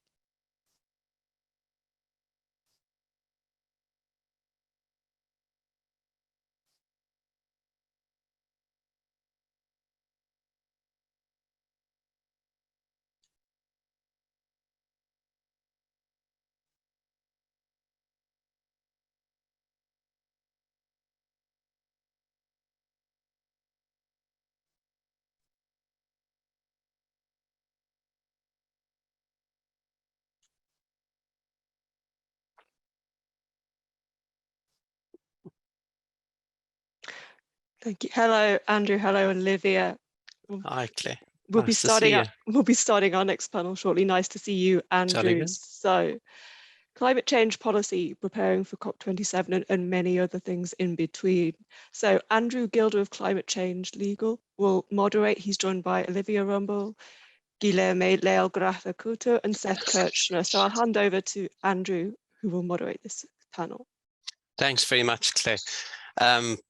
Thanks to Chambers for the opportunity both to contribute to the guide or to edit the brand new climate change GPG this year, and also to participate in this event. I'm very, very interested in having observed both comments from Simon and the colleagues in the previous session, because the proposition, I suppose, that underpins the idea of climate change law and policy is that it's trying to weave together some of the polemic that we've seen discussed in the last couple of sessions. And I was particularly interested in the comment from Simon about sort of anti-ESG sentiment. It's very interesting as a lawyer working in the space where it's almost taken as read that ESG, climate sensitivity, environmental awareness is going to be, at least from a legal perspective, part of the underpinnings of what one does as a practicing attorney and what one tries to work with one's clients. It's very interesting and sometimes disconcerting to come up against those kind of issues. Having said that, we have for many decades now had a well-elaborated international climate change legal regime, and that regime has very substantively influenced the kind of legal regimes that are evolving at domestic levels across the world. So 193 countries are signatories to the Framework Convention on Climate Change. I suspect it's very close to that number for the Paris Agreement. And the international contribution made by countries to the global response to climate change is being exemplified, if you like, is being illustrated, is being brought down to the national and the subnational levels in law and regulation. And it's that idea that drove the suggestion, if you like, that a global practice guide looking at these issues was going to be relevant and increasingly important, because we see wide variation, as you would expect, in how different countries deal with these things. From our perspective, when I say our, I'm talking on behalf of Olivia and myself, we are practitioners in South Africa, and the African continent is a particularly sensitive arena in the context of climate impact and also climate regulation. And more importantly, and I'm getting towards our topic now, we have this year, at the end of the year, we have the UN International Climate Convention, COP27, the Conference of the Parties, is being held in an African country again, a decade after the last time, but still. That focuses very much for practitioners on this continent the need for sensible, rapid, and reasonable legal responses and policy responses to climate change. And I'm very pleased that we have speakers actually from both global north and global south perspectives to share with us some of their views. So my job primarily is to be a traffic director. So colleagues, I'm not going to introduce you. I'm going to please ask you to introduce yourselves when I call on you. And if we could do it, calling on Olivia first, please. Your thoughts, Olivia, as a practitioner in the South African and African continents, looking towards what we hope will be the outcome of COP27. Olivia. Thanks, Andrew, and hi to all our listeners. My name is Olivia Rumble. I'm a Director of Climate Legal, also with Andrew, based in South Africa. I'm an attorney, but also dabble in policy analysis, climate finance, loss and damage, all the things you need to be able to multitask and be a sub-expert in if you want to work in the space. And I have the privilege of having worked quite closely on the South African legal framework for climate change. As we set out in the guide that's just been published, it's a regulatory framework that's been evolving over about 10 or 12 years. And you and I were intimately involved with the development of the draft National Framework Climate Change Bill that's recently come before Parliament. And what's quite interesting about the space we're working in, and you and I often say this when we lecture, is that it's quite responsive to the international climate change legal regime. So things that we see at the COP, we see national governments trying to enact within their domestic frameworks. So South Africa is not unique in this regard. We have a draft climate change bill that seeks to try and empower different government officials to get the information that they need to do MRV under the Paris Agreement, to report under the transparency framework, to develop synthesis reports, and most interestingly, to introduce a greenhouse gas mitigation target. And I mean, South Africa is not unique in this regard. A lot of countries do that. Our domestic mitigation target is quite vaguely put. It's in terms of a trajectory, so it's not a specific, well, it's refined into a number over time, but it's a range within a trajectory that government can achieve. And ideally, we would want to see the South African government and governments across the world updating their mitigation targets in advance of COP27 as per the outcome of the Glasgow Pact last year. So we see the international regime feeding into the local regime through the update of legal targets, through empowering ministers, presidents to take measures to collate information, to report it on information, and also impose duties on companies. So in the South African context, for example, government is seeking to introduce not only a carbon tax, but also a carbon budget, and that will impose constraints on the level of greenhouse gas emissions that companies can emit. And the likely consequence, we think of that, will be a higher carbon tax penalty that will be paid. And again, this speaks to the extent to which South Africa can achieve its greenhouse gas mitigation target. to hold its head up high within the international community ahead of COP27, and also to argue robustly, as the country has always done, that we need money and finance and support for a just transition. So we don't have anything in our laws that provide for a just transition finance, but there's an evolving architecture internationally around setting aside finance for these types of deals. And we anticipate that the new deal that was struck at last year's COP, some of that finance will be used to help companies that are paying the carbon tax and are subject to carbon budgets under the Act to make the necessary changes to their production processes and the like, to achieve their targets. So it all sort of ties together in rather complex and sometimes difficult to understand web. But the legal element is certainly an integral component of our domestic, our national domestic response. It's underscored within our NDC at the COP, and it'll be interesting to see how countries play that out and give effect to their NDCs and the argument around updated targets at this year's COP. Brilliant, thank you. If I may go global north, global south, Seth, looking through the material that we've all prepared for the global practice guide, I'm struck at just how rapidly things evolve. I mean, within the last few weeks, we've had very significant developments from a legal perspective in the US. Thoughts, comments from you, please. Yeah, so I think you're referring to the Inflation Reduction Act in the US. Indeed. So that was not a law in our country when we wrote the Global Practice Guide.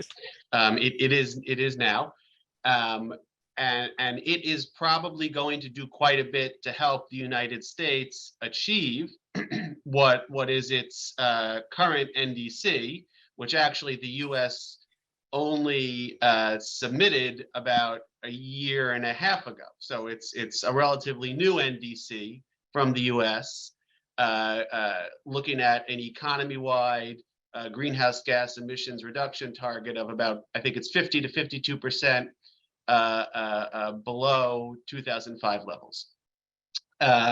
So the Inflation Reduction Act actually tries to support the achievement of those reductions, not so much through the way the US has traditionally tried to lower emissions of pollutants from stationary and mobile sources through sort of the stick approach. Instead, the Inflation Reduction Act is trying to do this through a carrot approach. And it provides about $300 billion in incentives to encourage emitters, energy producers, building owners, drivers of vehicles in the US to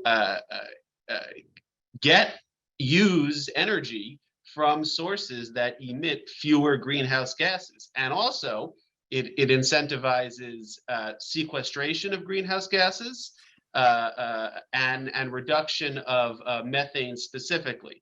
I'm happy to talk more about these incentives, but they're primarily tax incentives. Now, you have to be a US taxpayer as a corporate entity to take advantage of them. But the thought is they will go a long way in changing how the US produces and uses energy, and probably the extent to which the US is removing greenhouse gases from the atmosphere and storing them, and then to help the US achieve that NDC. Thank you very much. I mean, it's very significant. Well, what the US does has great significance for a lot of the practice that one finds oneself doing, or certainly dealing with as a climate practitioner. Guillaume, I'm mindful that Brazil and South Africa actually participate in a number of different fora together. I mean, we're all part of BRICS and we're all part of the basic countries. And sometimes there's an interesting tension between the kind of things that each of those blocks is saying in different fora. Thoughts from you, please, as an opening statement, and coming from a global South perspective. Hi, Andrew. Yeah, thank you. I think the participation of Brazil at COP27 will be significantly influenced by the upcoming Brazilian presidential election that we will have in October. So within a few weeks, the Brazilian people will vote for a new president in Brazil. And the election result is likely to be published just 1 week before the COP27. So the opinion polling indicate that the presidential election will go for a runoff. So we'll probably have, on one hand, the president, Jair Bolsonaro, who took office in 2019 as a candidate for re-election. And on the other hand, on the other side, we'll have the former left-wing President Lula, who is ahead in the opinion polls. But the winner would only take office only in January 1st, 2023. So the fact is that regardless of the result of the presidential election, Brazil will be represented at COP27 by Bolsonaro administration. So the big issue is whether Brazil will be represented by the winner or by the loser in the presidential election, and how this election outcome might influence Brazilian participation at COP27. So there's a big argument. Some argue that the result of the Brazilian election might have a huge impact on global efforts in tackling climate change. So science has already warned, and the international community has already acknowledged that this is the decade of action, and COP27 would be the COP of implementation. So failure to implement ambitious climate policies in the next few years may jeopardize the Paris goals. And the next administration will be in office between 2023 and 2026. So the next president will have the big challenge to enforce ambitious climate policies, which will be critical to achieve progress and to fulfill the Paris objectives. This is the big context, the big political context in which we will have the COP27, and I'll be happy to talk about other issues such as no, thank you. I'm fascinated. Yeah. Thank you. I'm fascinated. You kind of mentioned the political dimension. I mean, I think it was George Monbiot, amongst others, who've made the point that as humans we govern ourselves in a manner that's almost certainly sets us up to fail to deal with the climate issue, because we govern ourselves in increments of 4 or 5 years. But in order to deal appropriately and substantively with the climate response, we've got to think decades ahead.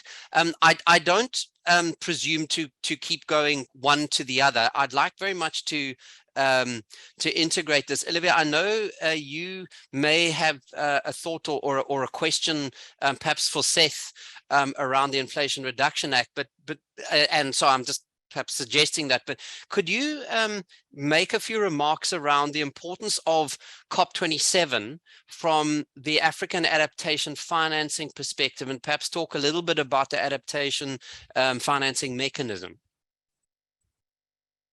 Thanks, Andrew. Yes, adaptation has always been a key priority for the African group of negotiators, more widely the LDC bloc and developing countries. And this year's COP is not going to be any different, I don't think. I've seen quite a lot of documents coming out of the Bonn intersessionals asking for a bit more commitment and detail around adaptation finance. So you'll remember last year at the end of the COP, developed countries were called on to provide or to double levels of adaptation finance, which takes, I think, levels of commitment to around 40 billion. Which is not particularly commensurate. I think needs are somewhere between 250 to 300 billion. Sorry. Billion. Yes. What is that for Africa? Is that anticipated for an African, not worldwide? Okay.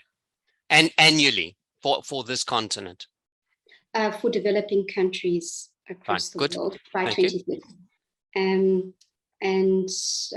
I recently saw the AFDB actually put out some updated numbers, which came pretty close to that just for Africa. So I'll have to double check how the figures line up.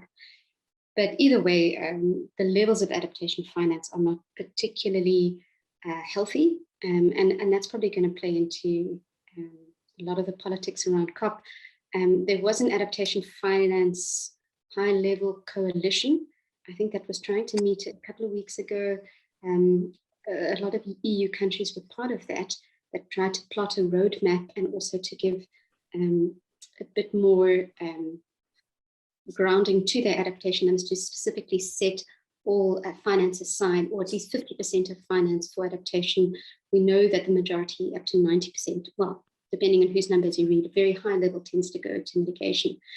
And it's interesting to see how developing countries are trying to respond to that.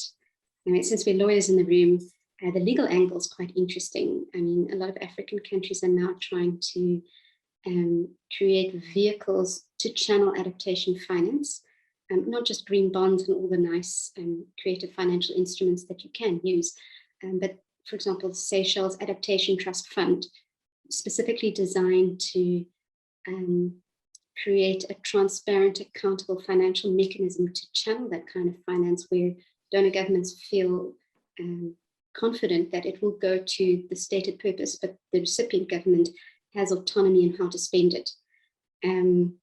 So there's some interesting ways different countries are going about it. There's no obviously right way, but certainly it's going to be a very hot issue at the end of the COP. And I think there's a lot that developing countries can do internally, not just in terms of asking for adaptation finance, but to, have an adaptation finance roadmap and plan their systems, including their legal systems, in a way that can really support that flow of finance. Mm-hmm. Good.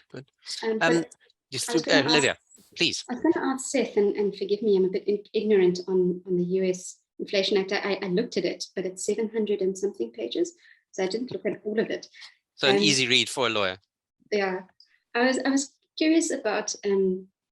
I read different things about how the Act negatively, or at least requires minimum quota requirements, I'm going to mess this up, for oil and gas on state-owned land. And this was tied to renewable energy projects. I'm really missing up what I read, but it requires minimum amounts of land to be set aside for oil and gas. Is that correct, or am I completely misunderstanding what the Act is trying to achieve? I think there are provisions in the Act that concern royalties that would be paid for extraction of fossil fuels on federally owned land. The U.S. is a bit different, I think, than almost every other developed country in that the sovereign, the government here actually allows private companies to extract the energy resource from federally owned land. And so I think what you're getting at is changes to royalties that would be paid to the government. The Inflation Reduction Act certainly, to some extent, continues to support the extraction of fossil fuels from federally owned land. It does that in addition to providing tax incentives for U.S. taxpayers, corporate taxpayers that engage in a whole host of activities to produce energy from renewable or lower carbon sources. It does both. It does not attempt to phase out the extraction of fossil fuels by private entities from land the government owns. If I may, I mean, we don't have an enormous amount of time, and there are quite a lot of wonderful issues to cover. There's a very provocative question, which I love, and I'm going to come back to that. But Jean, the Brazilian court's done something really interesting and been very judicially active in declaring the Paris Agreement a human rights treaty. Now, I mean, I think that that's correct and a good idea, and there are a lot of aspects, human rights aspects, that are deliberately embedded in the treaty for the first time.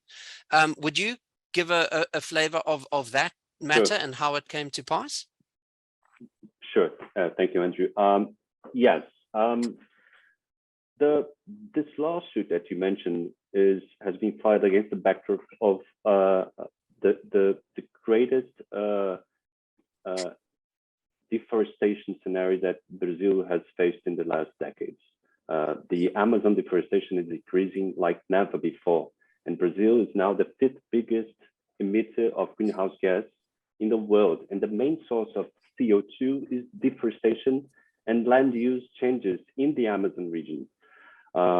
Brazil has this climate fund, which is a mechanism to finance mitigation and adaptation projects. And the Ministry of Environment is responsible for managing and for coordinating this climate fund. And a lot of these projects, these mitigation adaptation projects, are channeled, applied in the Amazon region. However, in the beginning of the Bolsonaro administration, this allocation of resources has been stopped, and some political parties filed a lawsuit against the government before the Supreme Court. Our constitution allows political parties to file lawsuits directly in the Supreme Court in certain regarding certain aspects, and this was the case. So the Supreme Court held that the government has the constitutional duty to protect the climate stability, and by failing to allocate the resources of the climate fund in mitigation projects, the government has breached this duty, this constitutional duty. So the Supreme Court compelled the government to properly allocate the climate fund resources in mitigation projects. And the decision goes further.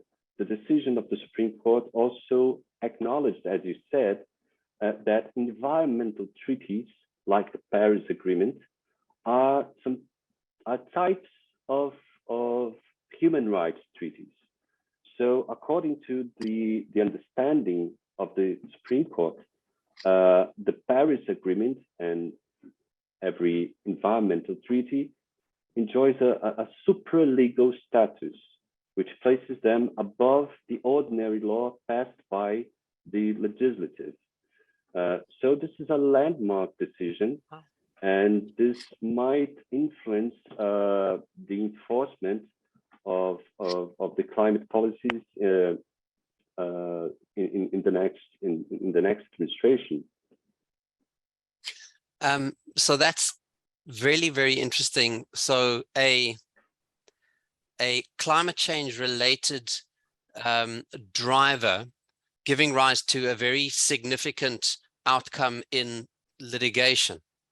Mm-hmm. So here now arises, and I am mindful of the ESG question. I will come back to that because it's top of my mind, actually, these questions, which it illustrates another point really about climate law, and again something that we tried to at least touch on in the outline of the global practice guide, which is the extent to which litigation is either currently or anticipated to be a driver of climate related issues. Seth, if I may ask you to make some remarks about the kind of thing you're seeing in the US. I mean, the US leads in some of these things. Some of the most important early matters, litigious matters, are things like the state of Massachusetts versus the EPA. That if you're studying climate law these days, that's one of the things you go to. If you'd perhaps make some remarks, and Olivia, I'm going to ask you, please, to talk about how administrative issues in the South African legal context have been litigated for a climate end. Seth, please. Yeah, so greenhouse gases are what we call pollutants in the United States, allowing our federal government to regulate their emissions under our federal laws because of that very important case from about 15, maybe 20 years ago. No, 15, I think, Massachusetts, the EPA, where back then, our federal government was not really taking a position either way about whether or not they had to regulate greenhouse gas emissions under our existing laws. And states sued our federal government, and the Supreme Court said that our federal government basically had to make a decision. Greenhouse gases are pollutants or they aren't, and you have to tell us why. Subsequently, our federal government issued what's called an endangerment finding, concluding, and I think most people accept this now, that current and projected levels of greenhouse gas emissions are going to endanger human health and the environment in future generations. And that is why, over the last 15 years, our federal government has slowly taken steps to regulate greenhouse gas emissions. Some of this was very easy, right? We have what we call mobile source standards for cars and trucks, and they have slowly limited the amount of greenhouse gases that can be emitted from vehicles that are sold in this country. It also allows states to go further, as California has done, and those states can say, we want to do even more, and California is now saying by 2035, you can't sell a car that emits in California. New large sources of greenhouse gases, like fossil fuel-fired power plants, new ones, were also very easy to regulate, and it's pretty much impossible to build a new coal-fired power plant in the United States now. Now, the trouble has come with the existing sources, and regulating greenhouse gas emissions from those existing power plants or existing refineries. And that has been the subject of a lot of litigation over the past 15 years. And that was what the most recent West Virginia v. EPA case was about. But I think in the context of the United Nations Framework Convention on Climate Change, had we not had this very important decision 15 or so years ago that led to our federal government saying greenhouse gases are pollutants, the United States would not be able to pledge or achieve its NDCs that it currently is putting out there. And the United States probably would not have been in a position to possibly lead or encourage other significant emitters, like China, for instance, to take similar actions during the 2013, 2014, 2015 period that led to the Paris Agreement. So that's very interesting, because the South Africa's taken a slight, almost a more covert approach by litigating in an administrative way into environmental impact assessment, which I'm going to ask Olivia to talk about. But colleagues, I'm mindful of the time, and I ask if you could please all just have a look at these questions around ESG that have appeared in the chat, because once Olivia's made a comment, the litigious comment, I'm going to lead off with a personal response to the ESG, and then Jim, I'm going to ask you please to follow up from me from your perspective. So, sorry, I'm managing. Olivia, so this rather interesting supra approach. Greenhouse gases as pollutants in the US, whereas we've done it. We've started, I suppose, we've opened the bidding on climate litigation in the country through the EIA system. Yeah, I think so, and that approach makes sense given the infancy of climate change litigation in South Africa. So if you look at the Tobin case, which is effectively our foundational climate change case in the country, they adopted a wise and a conservative approach. So they included climate change amongst a suite of grounds to challenge the EIA, in which if the climate ground failed, they could still succeed on other grounds. It was a challenge to a new coal-fired power plant being built. And I think, given the legal framework, given that we don't have a legislated target in place just yet, given that we actually have a very robust administrative legal system, a constitutional right to a healthy environment, and a fair and just legal administrative process, it's easier in a sense to bring a climate change case in that context. And you'll actually see that play that out, I think, in the climate change litigation database of the world. Like the vast majority are all actually EIA-based kind of cases, because they have that kind of procedural internal appeal process that you can exhaust, so it's more cost effective to deal with climate change that way. You can then take it up to the courts. But that's not to diminish the importance of the case. So whilst the ruling was that all environmental impact assessments that have a significant impact on the country's ability to foster resilience and on its emissions profile should take climate change into account, that's had sort of indirect ramifications for other areas of law, the way people are interpreting human rights litigation. And I've heard rumors that we might start seeing litigation against some of the fossil fuel majors. But nothing as interesting as in the States yet. No, well, no, sure, but it sort of kind of illustrates, I suppose, that a good environmental lawyer and a good climate change lawyer will also be quite adept at dealing with administrative legal issues. I mean, because that's the heart of some of the challenges that you can assist. Now, I'm going to step actually I'm not. I was going to say I'm going to step out of the topic. I'm not. I'm going to address these questions around ESG, and I'm going to express a personal view, and then Jean, pass it to you. Now, the reason this is so interesting to me is that, and I'm not going to deliver a lecture on this, but I'm doing a PhD on precisely the question of what is the relationship between ESG in the law in the South African context. So the first question was, do we as speakers feel that ESG achieves a positive brackets morally beneficial impact on the organizations, or is it just for marketing purposes? At the moment, from my perspective, it's just marketing, and it needs, in order to go beyond marketing, it needs to be underpinned by much more rigorous, certainly in the South African context, legal obligation.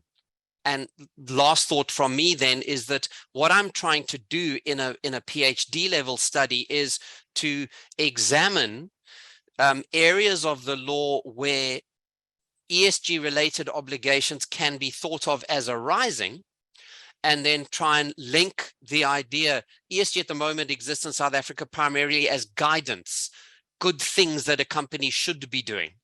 A lot of them are doing that. I'm trying to find the sort of the steel fist in the glove of ESG in this country. Jean, that was quite firmly placed. Your view about ESG in your jurisdiction, please.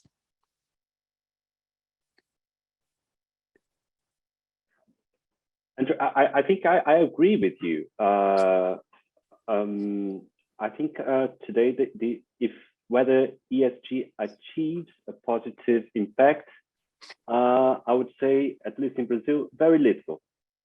But it has the potential to indeed have positive impacts. And both not only have positive impacts, but also serves as a good marketing expression. But I agree with you. It is necessary to enforce a good governance in order to control abuses and avoid greenwashing. So I think we share the same view on this topic. And it becomes, from a climate perspective, and last thought, Seth, from you, it becomes even more pronounced when you layer in the rush of a lot of organizations to claim net zero based on activities that are largely within the ESG sphere. That's another set of conversations. But Seth, you raised your eyebrows at me there. Good. No, well, look, at the end of the day with climate change, it comes down to greenhouse gas in the atmosphere, okay? Yes. And if we sort of strip away a lot of other components of ESG, if we stop putting greenhouse gases into the atmosphere and the entities and countries that are doing that stop it, then we're going to achieve results on climate change. Now, it's probably going to take more time. And I think broadly, I think ESG achieving a positive impact on organizations is probably going to take more time. Do we have more time to address the broader ESG issues than we do to address the climate change crisis? Maybe, I don't know. But I think within the rubric of ESG, addressing climate change is probably one that we don't have that much time to do. Thank you. Succinctly put, I agree with that. And I remind all of us, Guillaume's comments right at the beginning, this is the decade we've got to do things. In fact, what was very interesting is that if you remember, the Intergovernmental Panel on Climate Change said last decade was the decade we needed to do something. And so we all cleverly parked doing everything until this decade. So this is the decade we've really got to do something. Claire, back to you, but colleagues, thank you very much. I'm very grateful for your participation. Thanks. Thank you, Andrea. It's been a really great session. So we will welcome our next panelists for the next session very shortly.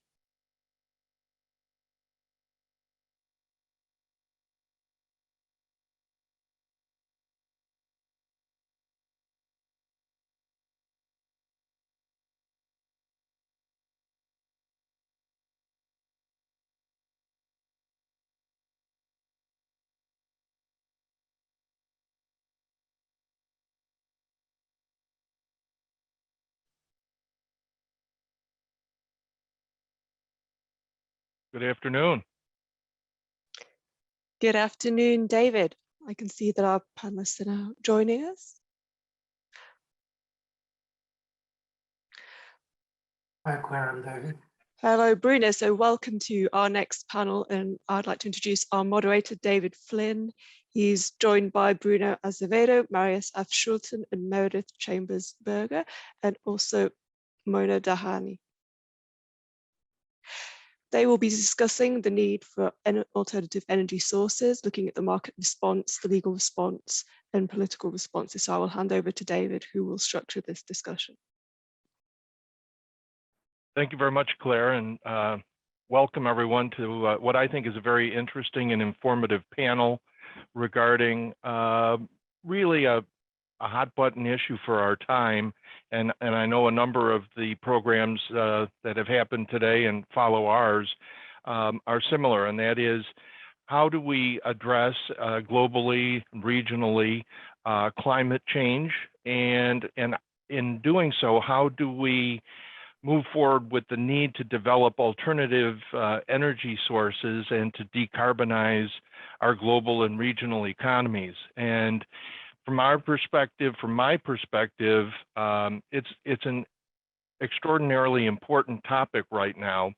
And as we pulled our panel together, what was equally interesting was the sort of the different approaches, the different strategies, the different tensions that exist at different levels in response to these identical, if you will, or overarching global issues that we're all seeking to find an answer to and to address appropriately. So I'm very pleased with the panel we've pulled together here today.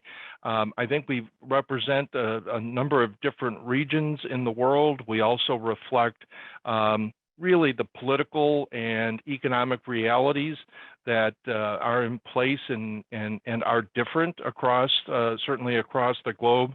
And the approaches have been different, and the success rate and the successes have been different, and the paths forward are different. And I think that's all critical to us understanding how and why things are occurring, what best practices might be, and how just overarching issues like economic systems and politics generally can impact or influence that. So I'm appreciative of our panel here this morning.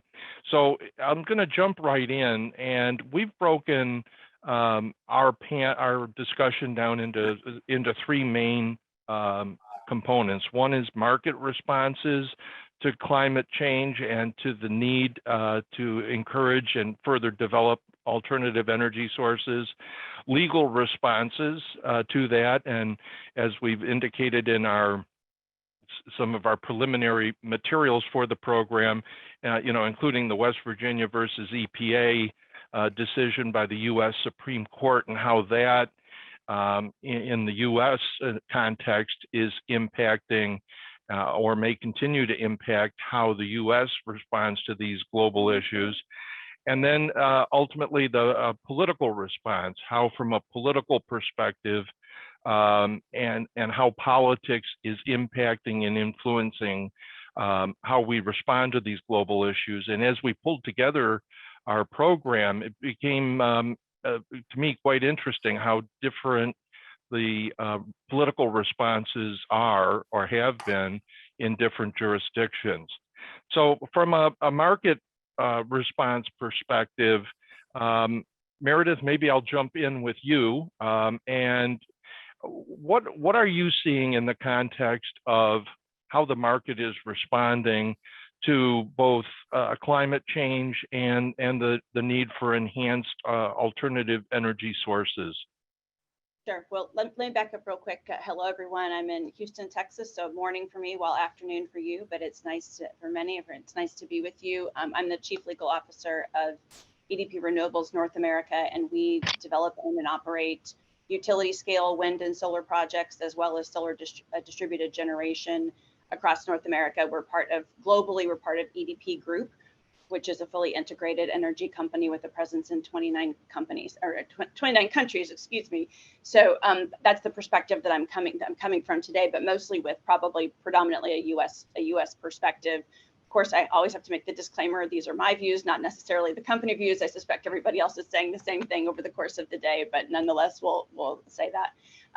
So I think, the perspective I would be coming from with the market, what we're seeing in the market, David, is, and this is kind of intertwined. I know we're going to kind of put legal and political and regulatory, and we've kind of boxed them a little bit, but in so many ways, at least they're integrated. And I think the market response in the US has been in part because of the varying views on policy and the actions that have been taken by our different administrations over the past decade. I'm sure Mona will have a view on this too, so I'll welcome her perspective here. But I think that much of what is now driving the development for renewable energy really has come both from state policies that have been promoting renewable energy standards, where the federal government hasn't always stepped in that same space.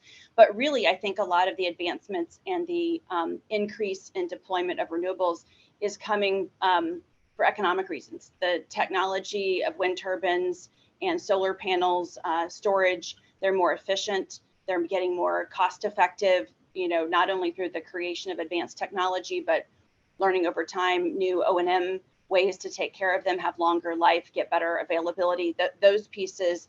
And you're seeing that the levelized cost of energy has come down significantly over the past decade. So in many parts of the US, actually a new wind or solar facility on shore may be the least cost option to deploy new generation. And so you're seeing a situation where there's economics and the markets are working as they should, and it's cost based.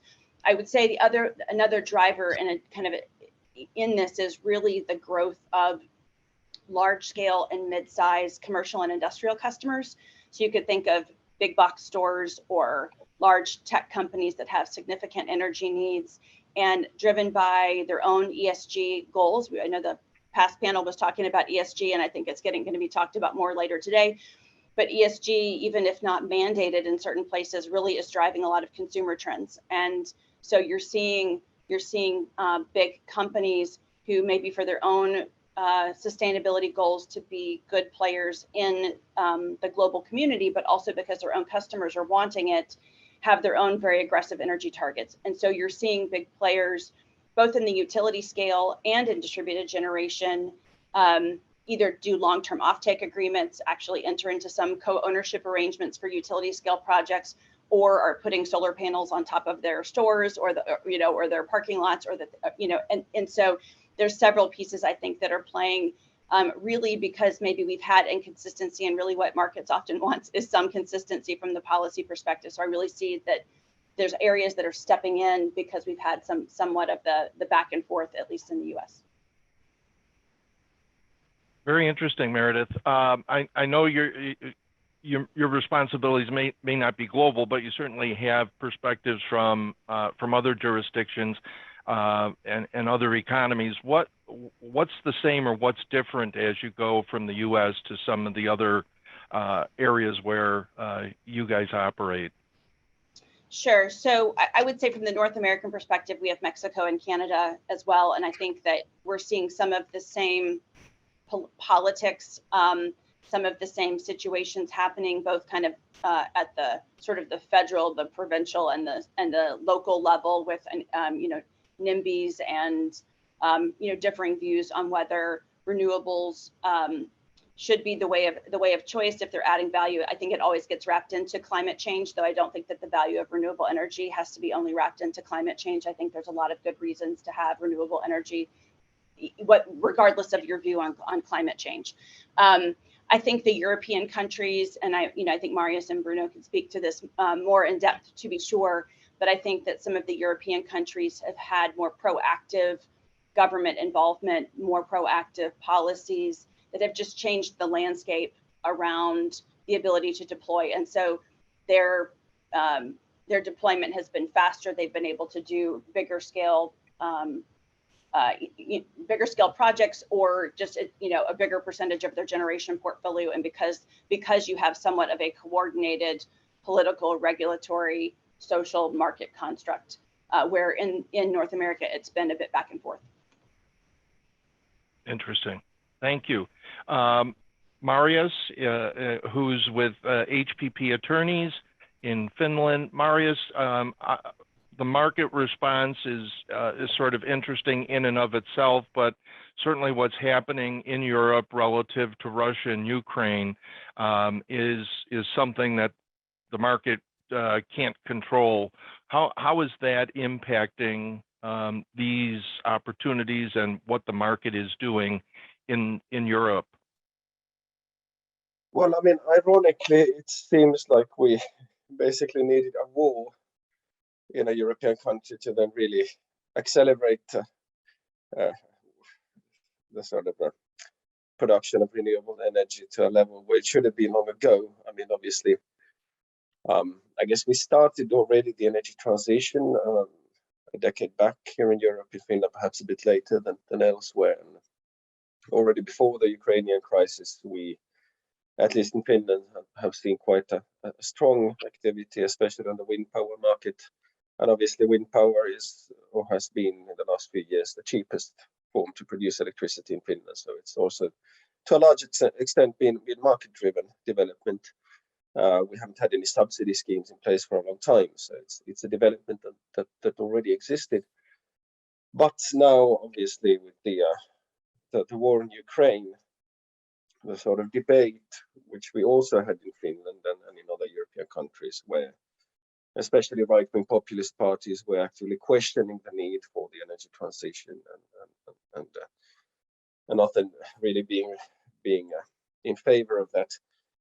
But that discussion has basically swifted into a discussion regarding security of supply, because these two questions are actually interlinked right now.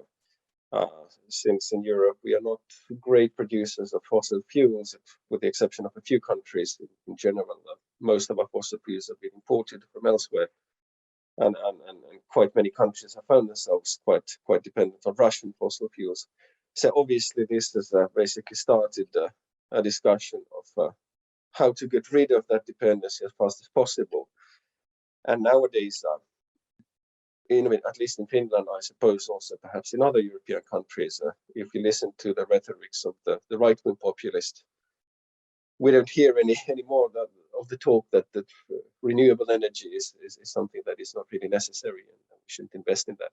Even those parties have now acknowledged that it is perhaps a good thing to have our own energy resources, whether renewable or not, just to reduce that dependency on Russian oil and gas. So I would say that nowadays we have pretty much a consensus in Finland and in other European countries that this energy transition towards renewable energy is necessary. We have to do it as quickly as possible, not only for climate reasons, but also for security of supply. And obviously, it's not just a matter for countries that are directly dependent on Russian oil. For example, here in Finland, we haven't been any great importers of Russian oil or gas.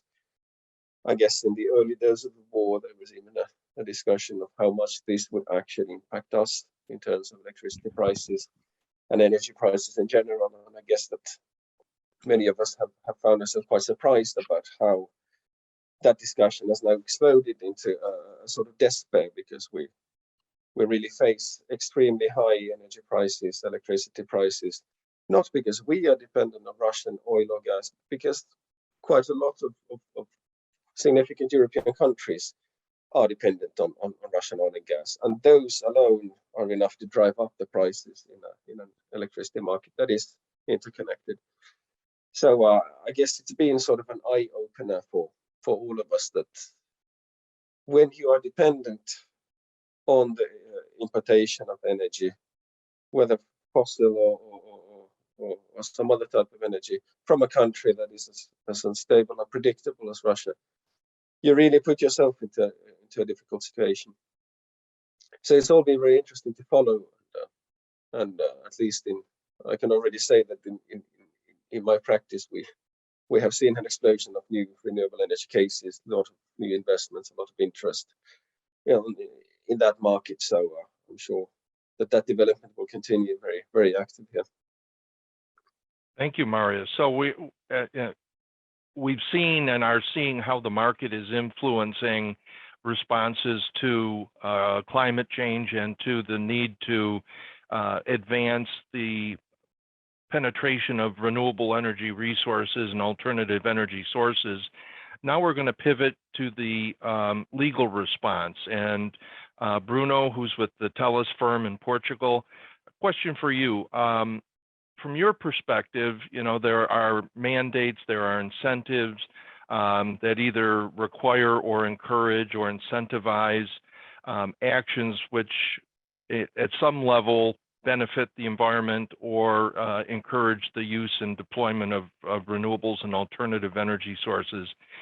From your perspective in Portugal and the European Union, what do you see as the most effective efforts in that regard? What's working and what's not working, and why? I think you're on mute. Oh, there we go. No, you're okay now. Is it working now? I'm sorry. So thank you for that question. I think that perhaps we need to put in perspective what happened in Portugal, okay, and how we got here, and basically what we learned with several of our mistakes. Because just to give you an idea, the first law, so in terms of policy, the first law that we have on renewables dates from 1982. The first wind farm that was built in Portugal and integrated into the system dates from 1988. Nowadays, 50% of our mix comes from renewables. So we have a long way to go until we got here. And the main obstacle, starting from the beginning, was we are talking about a commodity market, but this is not an ordinary commodity, because there are several overarching issues related with public interest and the fact that we cannot have a market disrupted at this level. So we need policy and we need regulation to make sure that at the end of the day, the system works. Because if the system doesn't work, it does not only have a small impact in terms of its stakeholders, the stakeholders is the whole population and the entire economy. So our first challenge was how to achieve a leveling playing field effect by introducing, when we talk about this energy transition, basically we are introducing a new technology that replaces a mature technology, and that has a marginal cost. So we have technologies that are basically producing based on coal, and gas, and hydro. And how could we move forward with this energy transition, and how could we introduce renewables that don't have the same cost structure? The capex was different in the open market. So this is also related, obviously, with what happened at the level of EU regulation and policy. So first of all, we have the first energy package in Europe, and the idea was basically to open these incumbents to a competing market with independent players. Just to give you an idea, we were talking about EDP before. As Meredith, of course, knows it better than I. It started in Portugal with a Portuguese company. EDP was the Portuguese incumbent.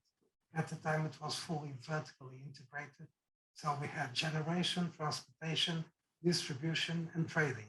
This was all integrated in the same company. When the market started to open in the late 80s, and until we got to the 90s, the challenge was to move from this incumbent model to a market, and we had to undergo unbundling. So we had to split between generation, transportation, and management of the system and distribution, and we had to incorporate these new independent producers that did not have at the time the same cost structure that you could get, for instance, if you operated a coal plant, where you have predictability not only in terms of output generation, but also the oil cost. So we started in Europe with an incentive program that ranged from tax incentives to feed-in tariffs. If you ask me, and based on the Portuguese experience, I believe that at the time feed-in tariffs were the most efficient, because it's an incentive to production. Okay, so it's not a subsidy that you give ahead of having anything or any output. At the end of the day, what feed-in tariffs do is we are capable to bridge the gap between the cost of production of conventional generation and, at the time, these new technologies that were not as efficient as they are today. They did not cost the same as they cost today. O&Ms were completely different, and even the amount of generation that you can now hedge, you can now collateralize with different projects. At the time, this didn't exist. So feed-in tariffs took a very important role here, and they were paramount in the development. This takes us to the third energy package in Europe, when we started to abandon feed-in tariffs. So feed-in tariffs were no longer available per request. These were only available in case of public policy. So if there was a specific project that, in accordance with the governments or state members, should be incentivized, then you could grant feed-in tariffs, but they have been increasingly dropped since 2012. In Portugal, we had a bailout in 2012. We had the IMF and the EU Commission intervening in the Portuguese economy. And one of the things that at the time was the subject of criticism and had to be changed was precisely the feed-in tariff.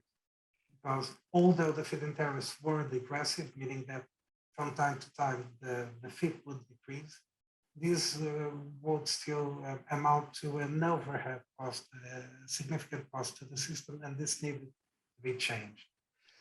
Currently, what we have, so we have evolved from this feed-in tariff that basically bridged the gap in terms of cost structure with the evolution of power curves, and then basically the performance of the equipment and the cost of the equipment. When we reach to grid parity,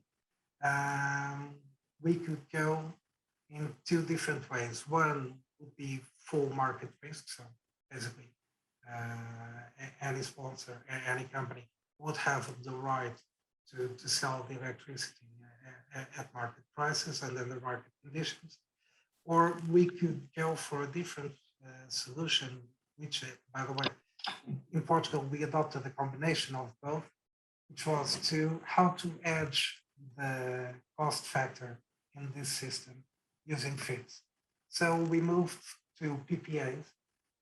In 2019, the Portuguese government launched a reverse auction, meaning that in order for someone to have a license to connect something to the grid, you would have to be bidding to the bottom. So you would have a reference price and you would bid to the bottom. And at the end of the day, the one that basically could offer the highest discount in relation to this standard would be the selected bidder and would be awarded capacity and the capability to connect new projects to the grid. What happens with these PPAs? Basically, the PPA is a sponsor that develops a new power plant, a solar plant, has the right to connect to the grid and has the right to sell all the electricity that the solar plant generates. And it sells it at a specific cost that sponsor bid for. Meaning that if the market is trading at a higher level, and there is a gain here, that gain is captured by the last resort trader, which is a figure that we have here, is a regulated trader that basically has three different roles. The first role is to be able to sell electricity to families that don't have the financial means to enter into a regular agreement with an unregulated trader, has also the obligation to provide electricity whenever you are not capable, a company is not, or an individual is not capable of entering into a contract with the trader because it's either unavailable or it's technically impossible for some whatever reason, it doesn't really matter. And the third role is to buy this electricity from the projects that have feed-in tariffs. So from legacy and also the new PPAs. At the end of the day, if the market is trading at a higher price than the price of the PPA, there is a gain here that is captured by this trader and it's developed to the system. And it's returned to the system, meaning that if you have a PPA at 10, the market is trading at 20, you have a gain of 10, and those 10 are not captured by this regulated trader. They are returned to the system and they are used to pay for the costs of operating the system. The thing with these PPAs is that you cannot, the base case here is not flexible, but we can get it there. Because in 2000, 2 years before later, we had or 1 year later, we had a new reverse auction with CFDs. Basically, it's a PPA. It's the same. The thing is that the PPA has an obligation of physical delivery, and there is an obligation of the trader to buy all the electricity that is generated. In this contract for differences, basically the sponsor of a power plant can bid on the market, and the difference, the financial difference, is captured by the market. And it's the sponsor itself that has to return that to the market. The thing is that you own the regulator, only at the end of the year does the regulator do the math and do the calculations of what needs to be returned and what can be recovered or not, meaning that the effect of the PPA is immediate, whilst the effect of the CFD needs to be deferred to year N+1. So that's much different than certainly what we're seeing in the U.S. in terms of these programs, and it's just interesting how different and how the responses have been different, but different in varying degrees of success. So we appreciate your your insights into Portugal specifically, but the EU in particular. Mona, I might just jump to you. Mona is with the Pillsbury firm. In terms of a legal response, which is what we're talking about here, generally, I think America is viewed as one of the most, if not the most litigious societies in the world, and we tend to rely, sometimes to our detriment, on the courts to make important decisions or directives for us. From your perspective, how does that role of the courts vary, and how effective or ineffective are courts in that role? Well, first of all, thank you so much, David. It's an honor to be here today. I am the global head at Pillsbury Law Firm for Energy and Infrastructure, and the work that we do is on a global level. So I'm going to focus primarily now just on the U.S. and but happy if anyone has questions to talk about other parts of the world where we're also active. I just want to make it clear also that I'm not a litigator, so I don't fight these. I am a transactional. What I do is put deals together, and I try to help people, companies, really advance the clean energy agenda by putting, by structuring and financing, and sometimes we use tax equity, really good deals. So here in the United States, we had several court cases that really did affect the clean energy space. And first, and Meredith touched on this at the beginning, which was really great, is that the IRA that was passed here in the U.S. has had tremendous, and it's a tremendous, very bullish effect on clean energy here in the U.S. And it's not just on the federal level, but it's also spurred many states as well to implement or consider right now policies to help really push clean energy goals ahead.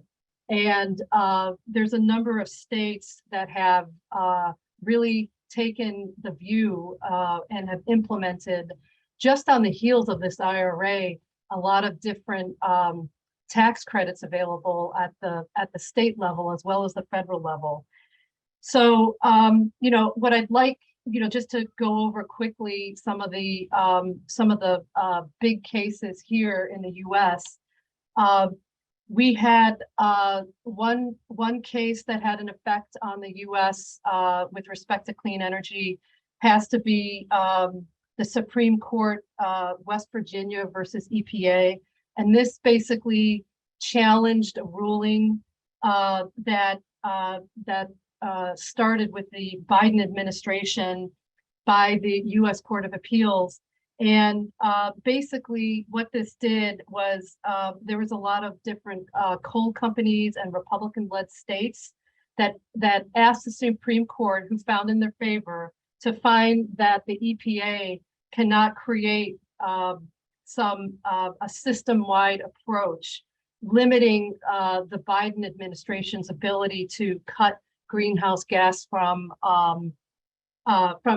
power plants, from those. So we were hoping that this Supreme Court case would rule more in favor of clean energy and provide a roadmap, but alas, we didn't win on this. So a lot of this ruling was unfortunate, but and a lot of the clean energy advocates were really gunning on this to really get it. But we believe that this will have a lot of impact, and we felt that as in the clean energy space, that this was a highly unusual position for the Supreme Court to take. Another court case that we can just talk about really briefly was here in the States. There was 2 lawsuits that were filed to challenge the Biden administration $51 value on the emission of carbon dioxide, which would help. This will help the Biden administration justify more environmental stringent climate regulations. This was something that the previous administration had slashed, and there was a lawsuit that was filed by the Missouri Attorney General that wanted to challenge the future rules of the social cost of carbon. There was another case that was filed in Louisiana, and same thing. This was basically what's happening. What we're seeing in the States is they're foreshadowing a lot of conservative, pro-coal, conservative approach towards clean energy. So it's not, that's one case.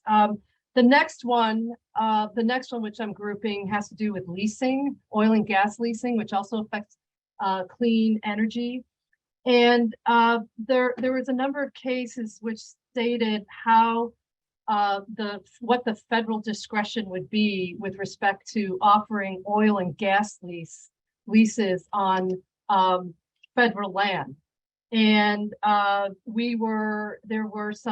was one case that talked about an 80 million acre lease for sale near the Gulf of Mexico in Louisiana. And this basically was challenging the requirements and the discretion that the federal government had for leasing oil and gas.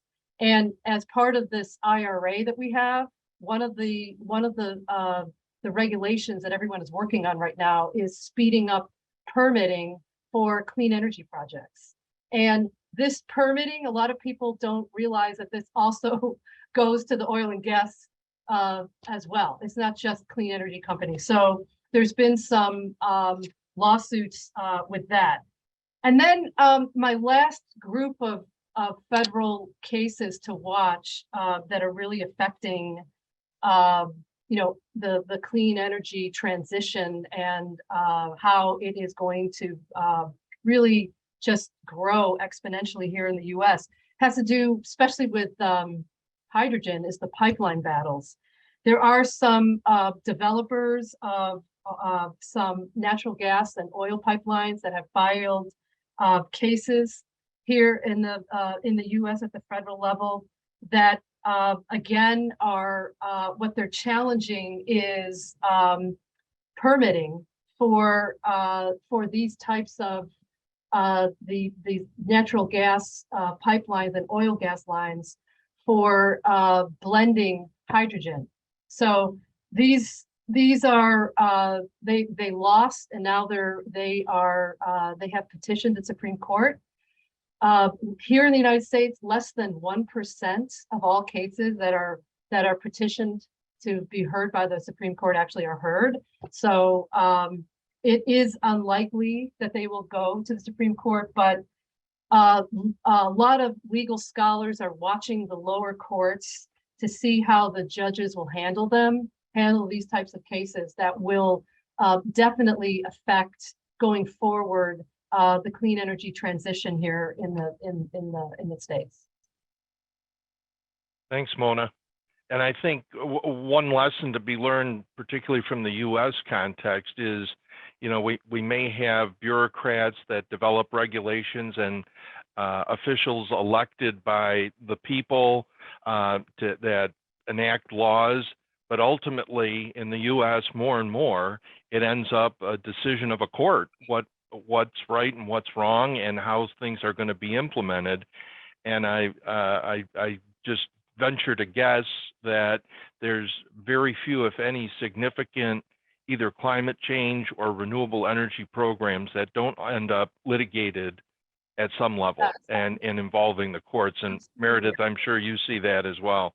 Yeah, I would say, certainly if you're talking about how we're going to treat carbon. And so for those that are not familiar with the US context, part of the reason why carbon is in this, or carbon dioxide is in this discussion, is under US law, it's considered a pollutant. And so it goes to what is the EPA's authority to regulate certain pollutants, and where does carbon fit into that? But I think, you know, there are certainly those big philosophical questions related to climate change, I think will again continue to be very politicized. And so we will see with changing of administrations, or from time to as new judges come in, there may be evolution back and forth. But I think you're right that litigation in the courts has become a pretty strong strategy in the environmental space to get rulings. And where does that balance? I think there are areas where that may not be quite the same. I will say another big challenge in certainly in the US, and I think is not only limited to the US, but making sure that we have the transmission and interconnection capabilities to actually connect projects. That's not specific to renewables, but that is certainly one significant issue that impacts our ability to connect. And so there are incremental things that, you know, the Federal Energy Regulatory Commission has done with respect to even how interconnection requests, it used to be that your interconnection request had to be off of your nameplate capacity. And now for renewable projects, it doesn't have to be off of your nameplate capacity. So if you have a 300 megawatt wind farm, but your output of the wind farm is not going to hit the 300 megawatts, your interconnection request can be slightly different. The other thing that you can now do is you can also use that same interconnection request, because of the intermittent nature, to pair and have hybrid projects, which facilitates, you know, to Mona's point, storage or hydrogen or other opportunities to have hybrid projects. So I think what I would say is probably, you know, if we're talking about the pace of the transition, I think the transition is coming. Are we doing it fast enough? I think that's the discussion. And I think in order for it to move as quickly as many of us would like it, you really need to have, you know, government and markets and the public working together hand in hand, and where we can all be working on the same, you know, kind of together on collaborative solutions, we will advance it more. I think what we're seeing in the US right now is that, and in many countries, it's that it's not going all lockstep together, which, you know, big questions of our time will always have, you know, debate as they should. So I think that's kind of the ongoing interplay that we'll see as we're continuing to deploy renewables. And I think that's a great segue to our third and final response, and that's the political response. As both Meredith and Mona have discussed, it's climate change, renewable energy. Those are hot button political items in the U.S. Marius, I'd be interested in, you know, in your view, how politicized are these issues and the responses thereto in the EU and in your jurisdiction in particular? Well, I guess, like you said earlier, we have sort of left behind the discussion of whether there's a necessity to do the transition to renewable energy or not. It's rather a question of how fast we can do it. What worries me a bit more is that somehow we don't seem to quite understand what it takes. I mean, we seem to be very preoccupied, and this goes on the political level and in the media, etc., and how to incentivize the construction of new wind power plants or solar plants, i.e. energy production facilities. But what we tend to forget in the debates is that that's not enough as such. I mean, that electricity has to be transmitted somewhere, it has to be stored. We cannot achieve anything unless we also address these points. And just to give an example, I mean, obviously we're relying very much on great plans of sort of electrifying our transport system, moving to electric cars, etc., storage of electricity that is produced through wind power plants or solar plants, etc. All of that is going to need a huge amount of special metals, lithium, cobalt, etc., that is used in these batteries and the transmission infrastructure. And at the same time, we seem to have a trend in Finland where it is, this might go also for other European countries, where it is increasingly difficult to obtain environmental permits for any kind of activity, including extraction of these special metals, which we have quite a good deal in Finland. And I'm just worried about this trend that if you only look in the environmental permitting processes at the local impacts and deny, for example, an environmental permit for a lithium mine that could let's be honest, generate quite a lot of positive results in terms of the fight against climate change. That would sort of lead into quite a distorted situation where permits get banned, although looking at or taking a more holistic view and looking at the big picture, we really desperately need those metals. And it's got also another side. Obviously, if there's a demand for product on the market, that product tends to end up on that market one way or the other. And we can't extract a certain metal in Finland because the permitting is so difficult and because courts take such a stringent view on interpreting the environmental legislation, then the end result is often that metal would then be extracted somewhere else, perhaps in a developing country where the environmental laws aren't quite as stringent, or when the enforcement isn't as strict as here. So you only end up sort of in a zero-sum game where those local impacts that our courts seem to be so worried about just happen somewhere else. And just for us to understand that this really is, there is a bigger contest for this debate than just looking at how we can accelerate the construction of wind power plants. It seems like we're not quite there yet, but that's obviously a discussion that we have to do. We have to start it at some point. Right now, it's difficult to even take up those subjects because if you sort of insinuate that we might be facing a need to perhaps even facilitate the permitting of certain types of activities, or at least enable our courts to take into account and also climate impacts in a more holistic way, which right now cannot really be done, then you're often perceived as the bad guy defending the bad mining companies, etc. And really, it seems like we're still in quite a childish level when it comes to that. And that's something that really worries me, and I hope that we can soon manage to swift the discussion in a more rational way. Thank you. That's helpful. We've got just a couple minutes here before we get to a question or two. Bruno, again, looking at it from this political response, what's your view in terms of the European Union and how these issues of global warming and more renewable energy are playing out on a political basis?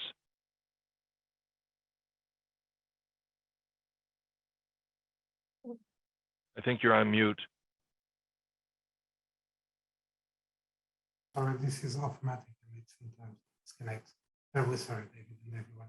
I think that the history of relative success of the EU lies on a robust and consistent policy that first of all understood that this is a market, this is a business. It's extremely hard to move ahead with energy transition if you hurt the market and if you hurt the economy. You cannot do that. If you do that, people will push back, companies will push back, and there will be a lot of litigation. The fact that EU was able to gather around the same concept of a market and how to develop it and how to enact the relevant public policies is basically the secret of our success. However, in terms of challenges, currently I think that we are facing one very significant challenge that is quite obvious, and it's related with the impact of certain electricity sources, in particular gas and cheap gas that was coming from Russia in the EU mix, mostly in certain countries of Europe. It doesn't affect Portugal because we are some sort of an island, so we are not connected to Central Europe in terms of pipelines, so our gas is not coming from Russia. But it has a very significant impact in Europe, and the big challenge here is how can we speed up things in order to increase penetration of renewables and this energy transition without disrupting the market, and basically without raising new issues in terms of litigation, like Marius was saying. So we know that this sector this infrastructure sector has a lot of dead weight in terms of regulation.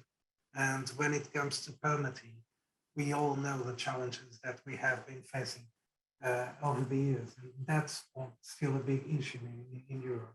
So the combination on how can we speed up the energy transition without impacting environmental concerns that are also very strongly embedded in EU regulation and then in European public opinion. And how can we do this fast enough in order to have a market that works and is not disrupted? And by the way, how can we protect investment when we rotate assets?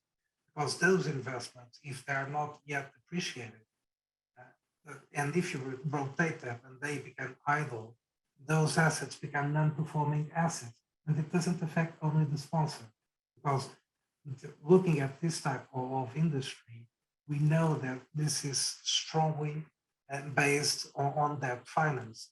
So give you an idea, in 2012 in the bailout in Portugal, two major concerns were at the time at stake. It was not only the sponsors, but actually the Portuguese banks, because the Portuguese banks were so exposed to the projects that when the government wanted to revise the fees and those projects would become non-performing, they would immediately enter into default, and that would be tragic for the banking system here in Portugal. So we need to understand that this is extremely complex.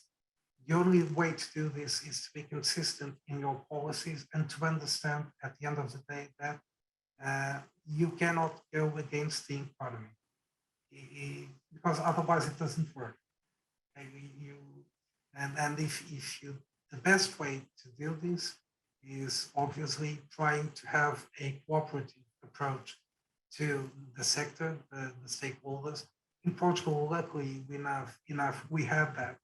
So we don't have major cases in terms of litigation, because at the time we were capable through obviously lobbying in the good sense, but also the fact that there was the government was open to discussion with the companies and with all the stakeholders. So when we had to implement changes that would have a significant impact, those changes were negotiated, not only policy driven, and that obviously has an impact in litigation, because litigation is terrible for this type of industry and for this sector. You cannot drag your project for years in a court having to make a decision about that, because you are in default. By then, you are non-performing. There is a significant impact in terms of the economy. And obviously, we cannot forget that at the end of the day, once again, this commodity is essential for the economy to work. And we need to match supply and demand. So we cannot have idle assets that, unless someone is paying for them, of course. Bruno, I'm afraid I'm going to have to jump in at the moment, so we don't run over too much into our next session. But I know we could talk for quite a long time about this, and I hope we will get to do that in the future. So thank you to David and the panel. It's been absolutely excellent and very, very interesting to listen to. We're now going to move on to a speech from our Brazil head of research, who has put together his thoughts on ESG. Thanks, everyone.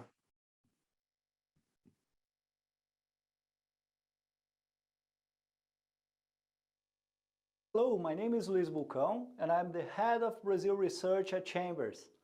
I'd like to say thank you, Claire, for hosting this webinar. This is such an important topic, and I'm delighted to join you today to share just a quick message.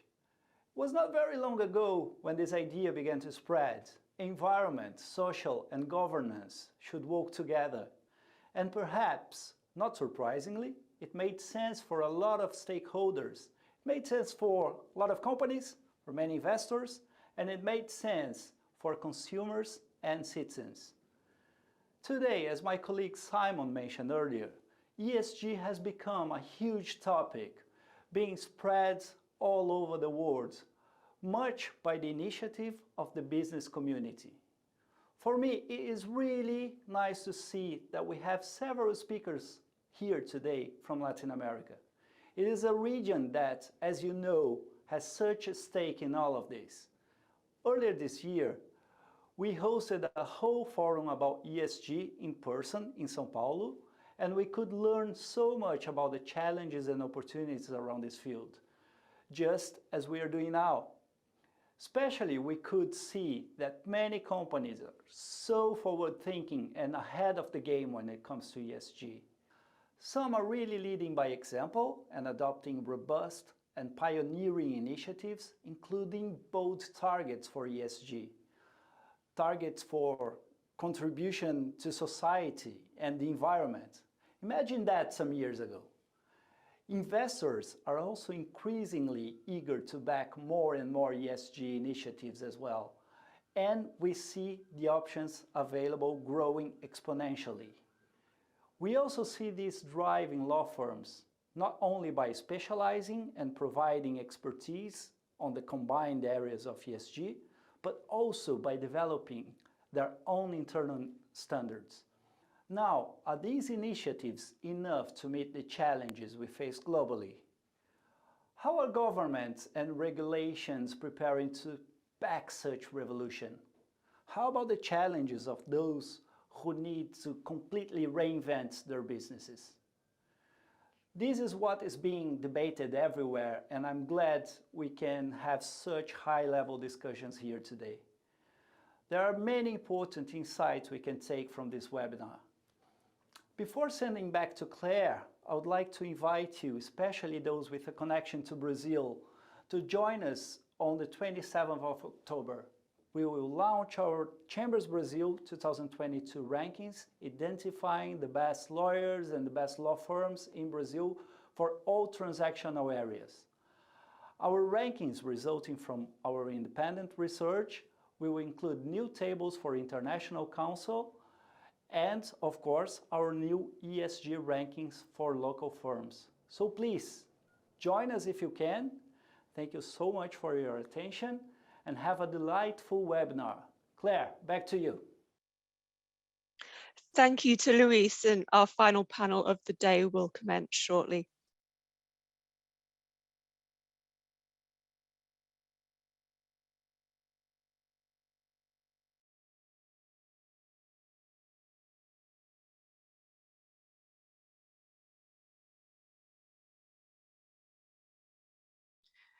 Fantastic, and welcome to Carlos and Zhao, Yusuf and Lawrence. We'll begin our final panel discussing ESG and the driving forces within it. So I'll now hand over to Carlos. Thank you so much, Claire. So we're right now live, correct? We absolutely are. So okay, thank you. Thank you so much, Claire. And on behalf of Galicia, I would like to thank Chambers so much for putting together this exciting event. So as the closing panel, we have the really difficult task of keeping up the level of discussion and engagement of the previous participants. But with the amazing group of speakers that are joining me today, I am sure that we will live up to the challenge. So please stick around, I'm sure, and we promise that we will make it worth your while. This afternoon, morning on this side of the Atlantic, we were initially going to talk about the main drivers behind the E, the E, and the S, and the G in the acronym. But after a lively discussion among us in preparation to this panel, we realized that too much has already been spoken about this, and perhaps that we wouldn't be bringing so much value to this discussion. We also realized that how it is always the environmental aspect of the equation that steals the show in most of the discussions surrounding energy projects, considering the market focus on climate change and the need to decarbonize our economy and try to reach net zero. No, so if we take on one hand climate change and we couple it with the approaching ecologic systemic collapse that we're receiving news about it all over all the time, it is no wonder that adequate corporate governance handrails are developed by companies usually to first address the E of the ESG trifecta. And this is a reality that is compounded by the fact that reporting on environmental issues is easier, it is more scientific, it is also perhaps more comparable, and to be honest, it's also quite more straightforward, no? So we were talking about how this focus on the E and the G is usually coming at the cost of leaving the social aspect of the discussion of the ESG factor and way of doing business in the back burner of corporate consideration, which, to be honest, to us appears to be a non-starter, you know, considering that it is employees, it is communities, it is customers, the main drivers of the economy and the main drivers of the success of a company.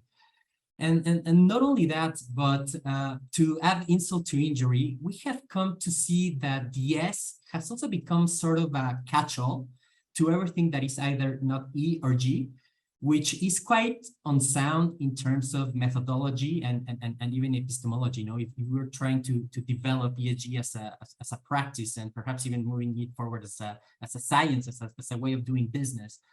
So, you know, when we were putting together this panel, we had this kind of a cartoon light bulb moment when we realized that the focus of our discussion should be actually on the social aspects of any energy project or of any corporate sustainability program, or any responsible investment decision.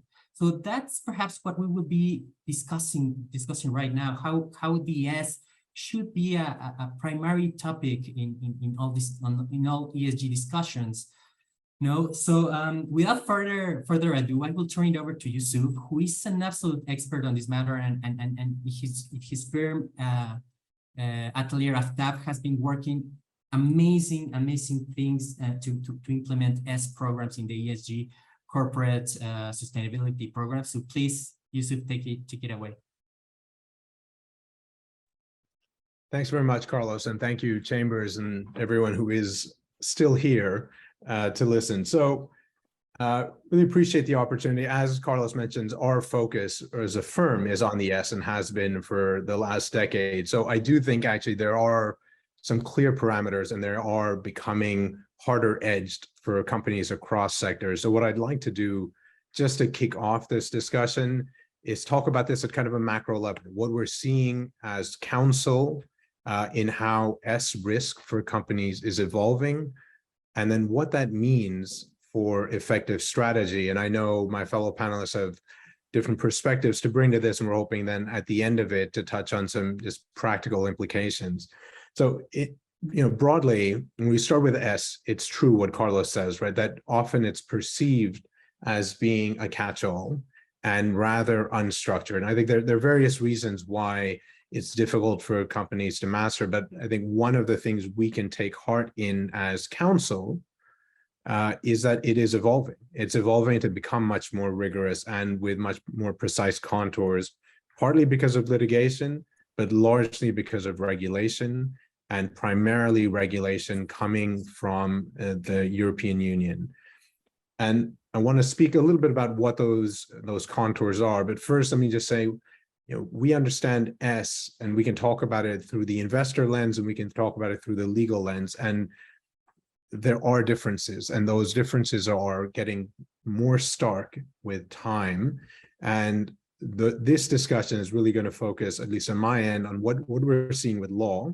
I think ultimately that is a leader and is going to help shift how it's perceived by investors, and we are seeing moves in that direction as well.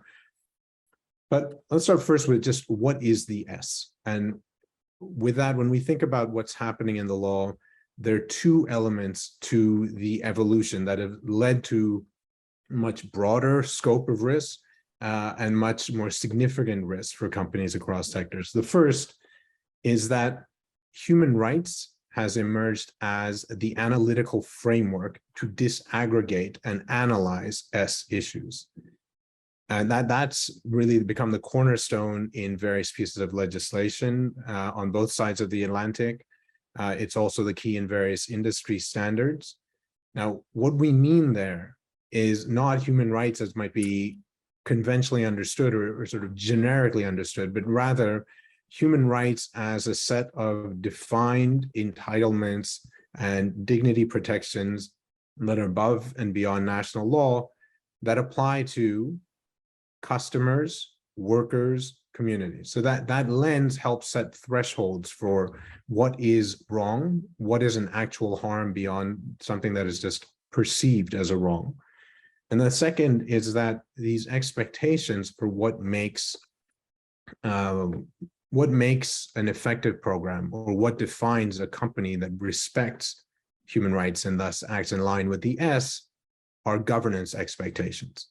They are built around very conventional models of corporate compliance that we well understand. That is, how strong are policies? What is the tone from the top? What does due diligence look like? What is the ongoing process for receiving and investigating anonymous complaints? And what does disclosure look like? So it's these two components. The fact that we're grounding what is a wrong on norms that are well-defined in law, or at least reasonably well-defined in law, and that we're modeling that, superimposing that on a governance model, has enabled a proliferation of different accountability mechanisms. There are absolutely investor and brand related mechanisms, but let's focus here first on what's happening in law. So what that has done, these two elements have enabled at a macro level, two types of risks to emerge. The first is around representation. So corporate representations that were mere puffery a decade ago on we respect human rights wherever we operate, we care about social interests across our value chain, they are now actionable representations. And we have seen in various jurisdictions, plaintiffs use these, whether that is for transnational tort cases, alleging voluntary assumption of responsibility, whether that is in securities class actions, and we're seeing that in the United States and Canada, based on systems that the board claimed to have put in place, or, and this is particularly relevant for energy projects, in the investor state context, and how states might defend themselves when engaging in particular activity that investors may want to challenge under bilateral investment treaties. In the regulatory context, so that's the representation piece. The other piece that we've seen evolve, which is also informing litigation across jurisdictions, but is really shaping regulation, which will have a profound impact in Europe and beyond, is there's a reimagining of the standard of care for the reasonable business. That standard of care has substantial implications for what effective governance looks like and where risks might arise for companies. So when looking at that, I think there are a number of different types of legislation, and a number of different pieces. They fall into four broad categories. So the initial variation was around disclosure, and it was to lever consumer perception, other investor perception, and other kinds of pressure based on transparent disclosure on what companies are doing. So in the UK, you have the Modern Slavery Act. Australia has a similar act. In the United States, there's the California Transparency in Supply Chains Act. All of these have said, we want to encourage companies to disclose so they can be held accountable in the market. The next type, and this is where we're seeing fundamental changes now, is around mandatory due diligence, where jurisdictions are setting out specifically what companies must do in terms of setting policies, structuring oversight, and then conducting risk assessments and risk management around a suite of human rights and environmental risks.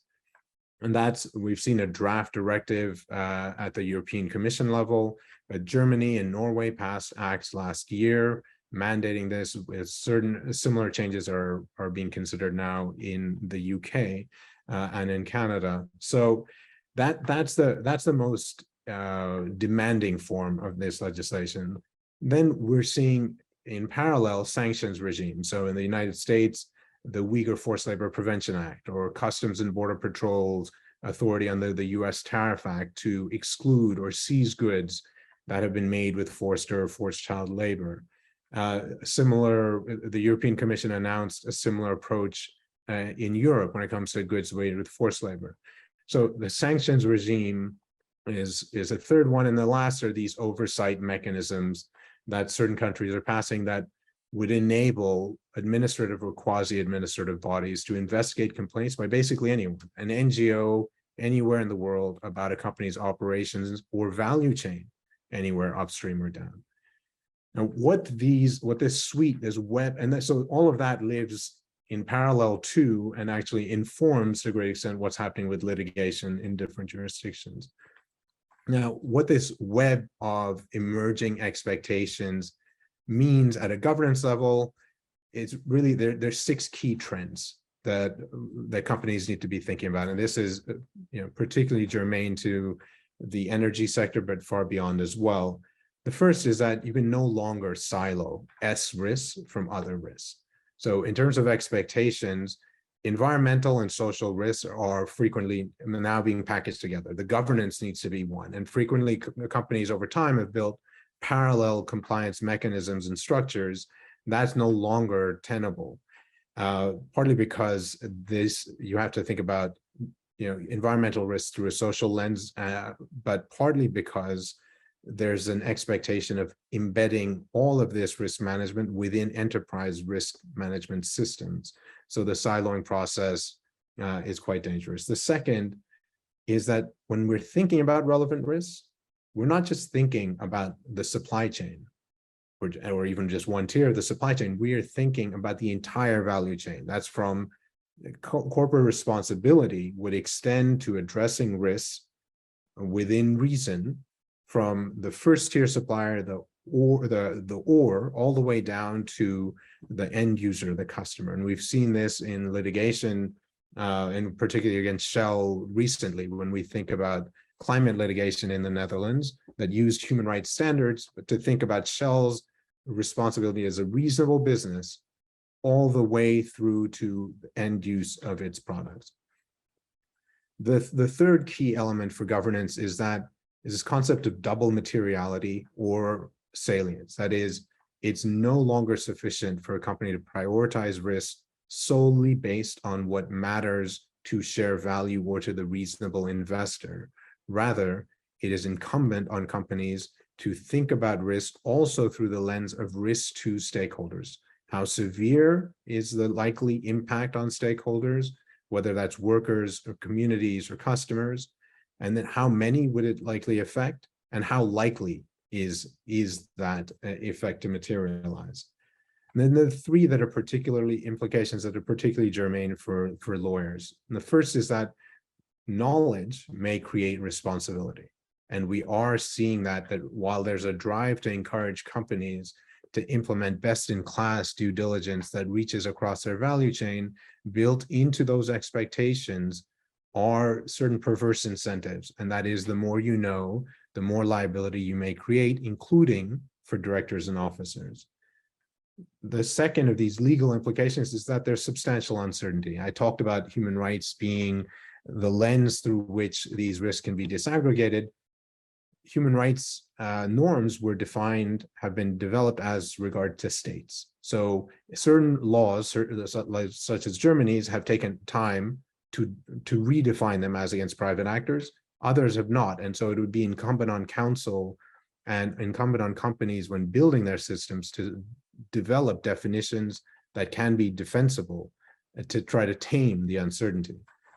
And then the last, and this relates to the different kinds of regimes that are emerging, has to do with perverse incentives or conflicting incentives between regimes. So if we look at the European model that's been followed so far, that's one of encouraging best efforts by companies.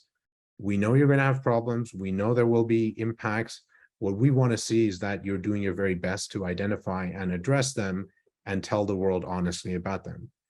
In the United States, thus far, there have been more strict liability type regimes. So Customs and Border Patrol will confess, look, if you put out in a report, we think there's a risk of forced labor in our supply chain, and we're implementing these measures. We, as Customs and Border Patrol, may rely on that report in determining that we have a reasonable basis to seize the goods and not let them be imported.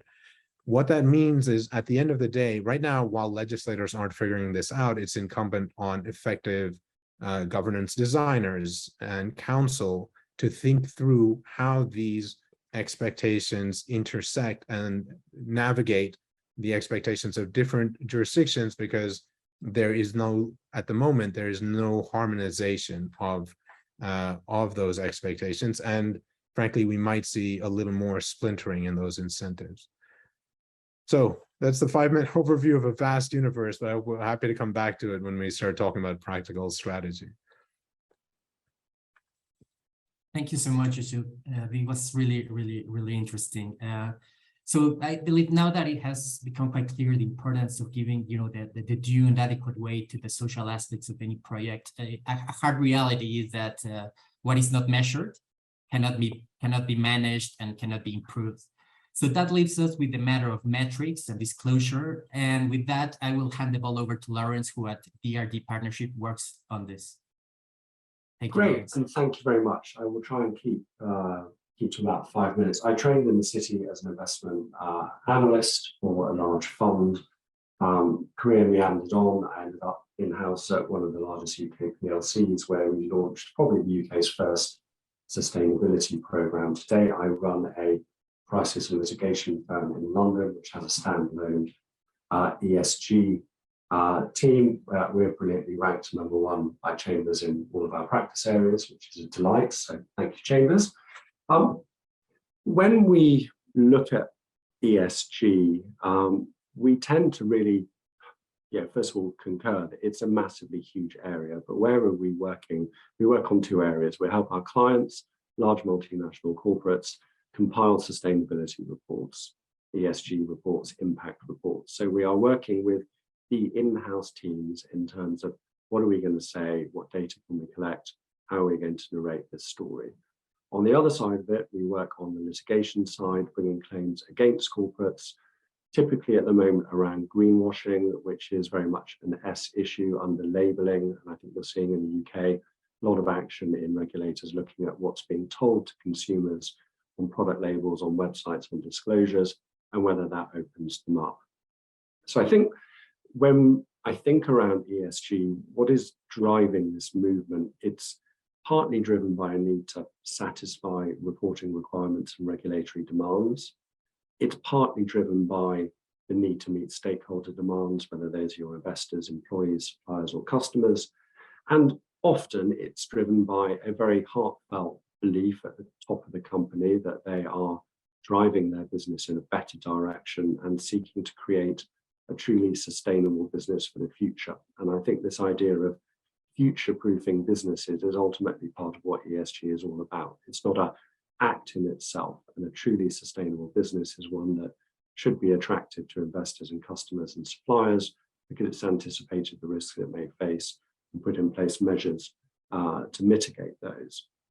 As Yusuf rightly said, I think the focus on E in a way is, I wouldn't say easier, but certainly there's more science around a lot of the metrics than data points that are needed to be collected. And often within the structures, we're working for a very large steel manufacturing business, which is global. A lot of that data on the E side is embedded in day-to-day operations, easily collectible. Not so for S. By the time you look at a diversified business employing tens of thousands of people in an integrated operation and senior management workers across the globe, the collection of S is patchy. Where do we start with a lot of our clients? Well, the fallback position, the comfort zone is, well, there are lots of reporting standards, so let's look at those. Let's run off and pick 2, 3, 4 of them, collect as much data as we possibly can, and then we're box ticking, but then at least we are compliant. Wouldn't it be great if we can say that we're compliant as a business against GRI or SASB? Problem there is, first of all, there are too many of these. The data requested by each different one differs, and therefore an awful lot of time is spent chasing data for the sake of the standard, as opposed to actually understanding what is meaningful. And I think if you question, why are you putting all of this information out into the public domain? A lot of the reason to do that is so that external individuals can look at the data and understand what it actually means. And the question would be, if it's all provided in the appendix of a report, 60 pages in a separate standalone document, how is anyone meant to navigate that? And to what extent does that data actually tell anyone a real story about the state of the organization today and the risks that it faces. So I think the box ticking exercise, whilst important, uses up a lot of time, a lot of energy, and doesn't really get to the central point of, glad you've done this. What are you doing with that data? How are you using that data? How is that data driving decision making so that ultimately we, the outside world, can feel comfortable that you have de-risked and that you've created a sustainable business? Hence, a tick that says that we're compliant against various policies, modern slavery would be a good example, is relatively meaningless if there's no proper understanding around the supply chain where products are sourced. And certainly I've sat in-house in an organization where we haven't even known that we were sourcing from a factory. That wasn't known, that data wasn't available. It took 2 days to find out where we were sourcing from. Now, the due diligence point that Youssef made is clearly improving that, but I think to the outside world, a set of statements saying we are compliant and that we've got policies doesn't really answer the real point of S. If S is about creating a genuinely sustainable business, then the question it should be answering is, what is our impact on society? Have we thought it through? What do we understand the impacts we are having on our customers, consumers, communities? And have we thought through and provided the knowledge for those outside to understand that we understand that impact and that we have put in place genuine measures to understand and then answer those questions? So if you take the well-trodden path towards the green transition, a transitioning business, you'll probably have an internal carbon neutral 50 program that everyone's aligned around, easily articulated. You can lead from the front on that. That's your statement. But what's a just transition? From an S perspective, that means what is your impact on the mining and raw materials that you're going to be using, the power that you're going to require, where that comes from, the transport that you're going to need, the manufacturing implications, food systems that you're going to implicate, transport. So therefore, as soon as you begin to think about your social impact, you're actually talking about your impact on the lives and communities in multiple related sectors. So again, the question as to whether or not box ticking really answers that is questionable. Where we get involved most is from a risk and reputational perspective. How exposed are our clients? Have they thought through the potential risks and what they're going to say, and how are they managing them? And I think this is where an additional factor comes in, which is meeting requirements, particularly in S, does not always factor in the actual environment in which our clients are operating. There are higher bars, there are political and economic agendas that are actually shining the light very hard on organizations and how they operate. And there is, unfortunately, that more you talk about ESG, the more you put your head up, the more it's fair criticism to be questioned on it. And there was an interesting article out the other day that said that an analysis of the UK oil majors, BP, Shell, 60% of their external communication talked about in some way or another ESG. 10% of their capital is currently allocated to similar projects. So there's a gap, there's an expectation that that organization is setting a very high level. If you take some of the issues that we face today, cost of living crises, for example, and profit gouging, which is a very common thematic, where does that then leave you in your analysis of fair pay for employees and your response to strike action? That changes, and I think people need to be aware of that. I think when you look at the profits being made by energy companies at the moment, you could argue that if you are thinking around social impact and S, whether or not you decide to voluntarily contribute towards windfall taxes is a risk factor. In the UK, we're likely going to have a change of government. The potential incoming government is very clear on its stance. The current government is equally diametrically opposed, and therefore the impact on society point, the S point, whilst not driven by regulation, there is a social expectation that ought to be being factored in. So to wrap up, I mean, I could talk a long time on this. I think there are a few things that would help. I think the harmonization of data required will make it more efficient internally and make teams understand what they're needing to collect and where to put it. The data collection then needs to link much more tightly into the risk section.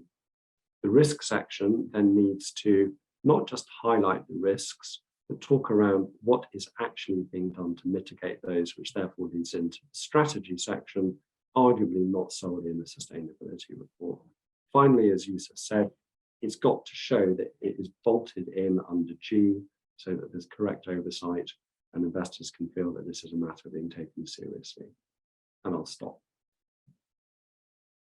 Thank you so much, Lawrence. That was great. And you mentioned something that perhaps we will come back later in this discussion, which is quite interesting, you know, and it's a fact that, you know, the more you put your head out and the more you disclose and the more metrics you gather and reveal to all stakeholders, well, the more attention you attract, you know, and the likelihood of you being questioned rises. So this is something that perhaps we'll come back later on the discussion.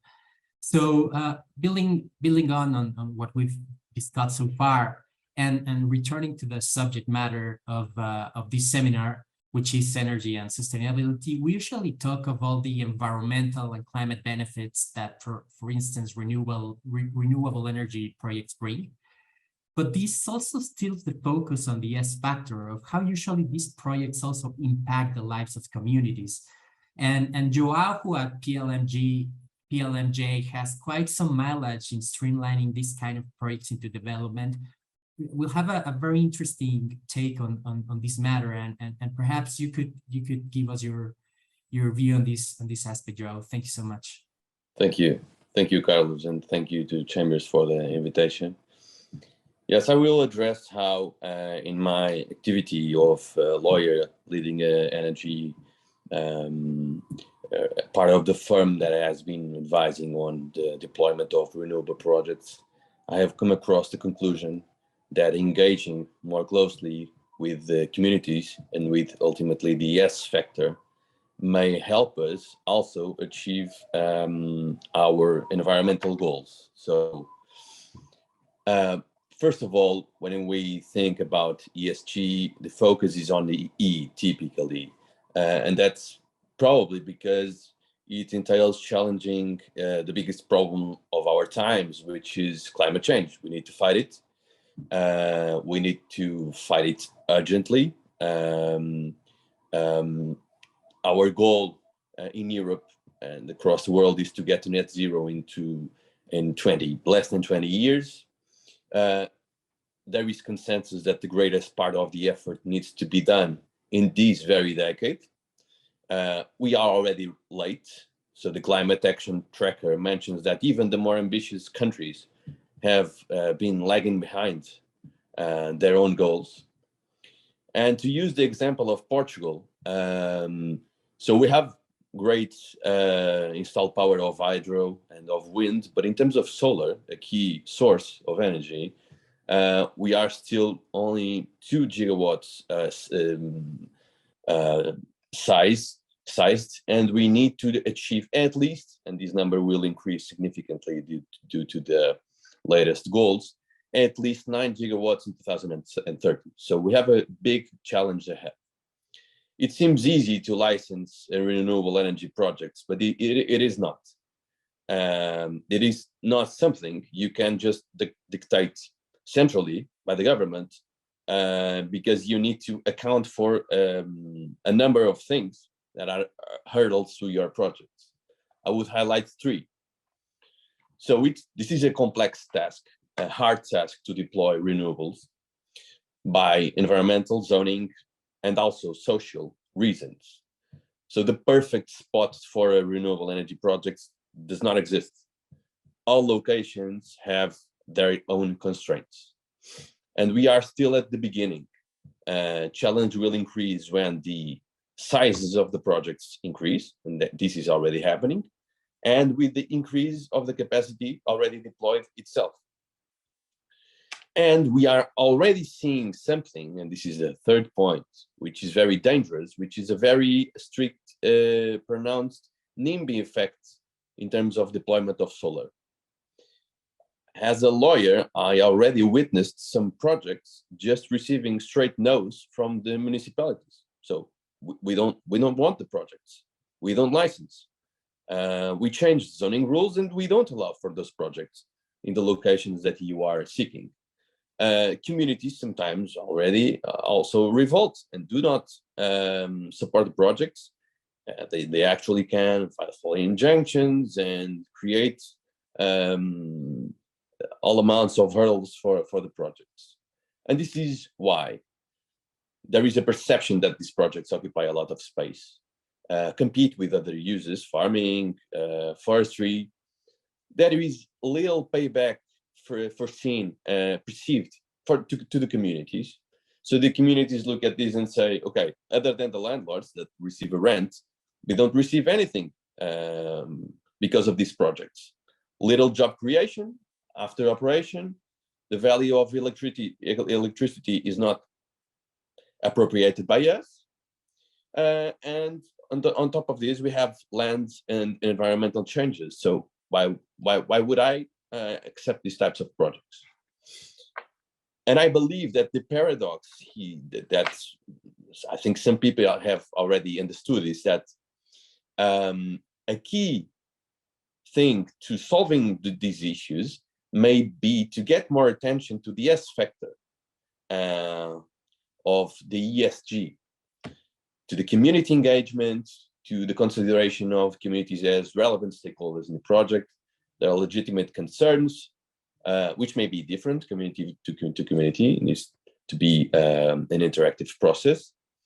And in fact, the need to engage with the community to ensure that these needs are fulfilled.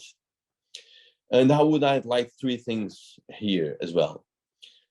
Although the law may provide for minimum standards or vague concepts, the law and what the authorities state may only take us so far. So it will not be enough. I think what is key from a lawmaking and law execution perspective is to abandon a model where the awarding of the project is made only on the criteria of price. Because we have seen a run for the world's lowest tariff for renewable energy projects. This is counterproductive, in my understanding. First of all, we have already seen that renewables, especially wind and solar, are the cheapest source of electricity. The problem is not there.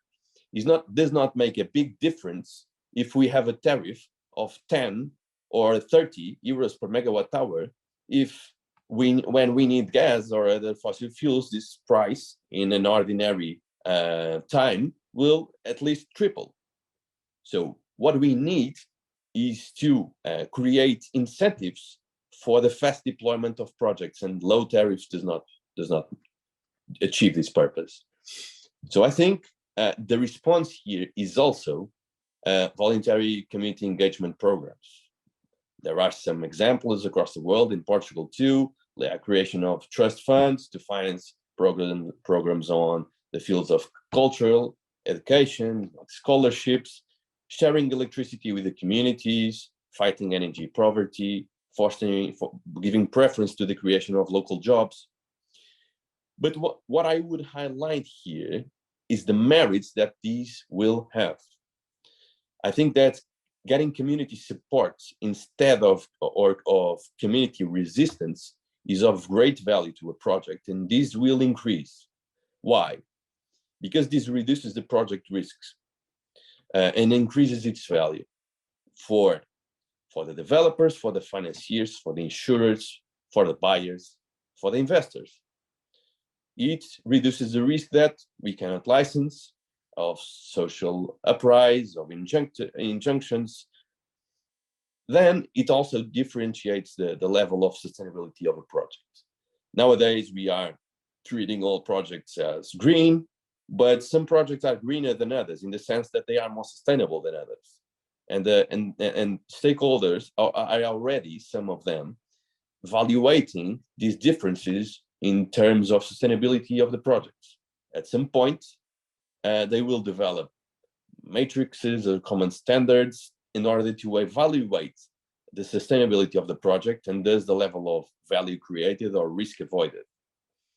And this is a very important thing, these will allow for a more seamless and faster deployment of renewables. If we can get the project to easily go through not only the environmental approval, but also the social approval or social licensing, as some people have already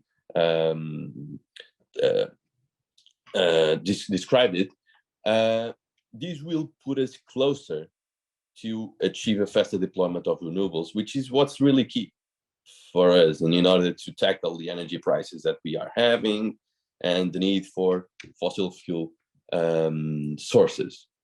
So in conclusion, I think that shifting a little bit of the focus to the yes may not only increase our the social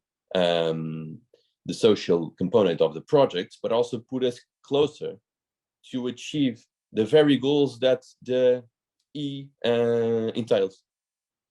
That's, I think, the message. Thank you. No, thank you, Joao. This was really enlightening, and this brings us to the highlight of our discussion today, which is how social issues should ground corporate ESG strategy. So I guess you Yusuf mentioned that how knowledge of certain social issues, certain human rights issues, create responsibility and also responsibility and also representations, regarding compliance with human rights issues can now be actionable, by interested stakeholders. And also, you, Lawrence, mentioned, as we discussed, that the more you collect data and the more you reveal and the more you disclose, this also attracts more attention and also, brings the possibility of you being questioned higher and also falling into this kind of liability that Yusuf mentioned. And you, Joao, touched on a very, very interesting aspect, which is, the social licensing view of having a project, or the weight of the social license to have a project streamlined into development, as opposed to being shut down because there's so much community opposition to that project. So social issues become a risk. So I guess what I would like to discuss and have your view about is, most practitioners suggest that there should be a specific ESG committee at the board or at the C-suite level, dealing with sustainability and social issues. But perhaps, in view of what we've discussed today, this top-down approach kind of may skew results that are not always accurate if there wasn't a previous stakeholder mapping and engagement, at the base of the pyramid. So what's your view on this aspect, and who would like to go first? I'm happy to jump into it first. I mean, I think when we think about strategies on ESG and why it matters, it's important to realize there are different there are key different elements, right? So a company is going to be thinking about legal risk for sure, but there's investor risk that's distinct and requires a distinct strategy. There's brand risk that requires a different approach. And then there are the operational risks that Joao is touching on that are also key. And it's important to realize that while these are all part of one, they have their own nuances, right? And at the end of the day, if you think about these examples of Shell and BP, their ESG disclosure, it creates legal risk. They know that.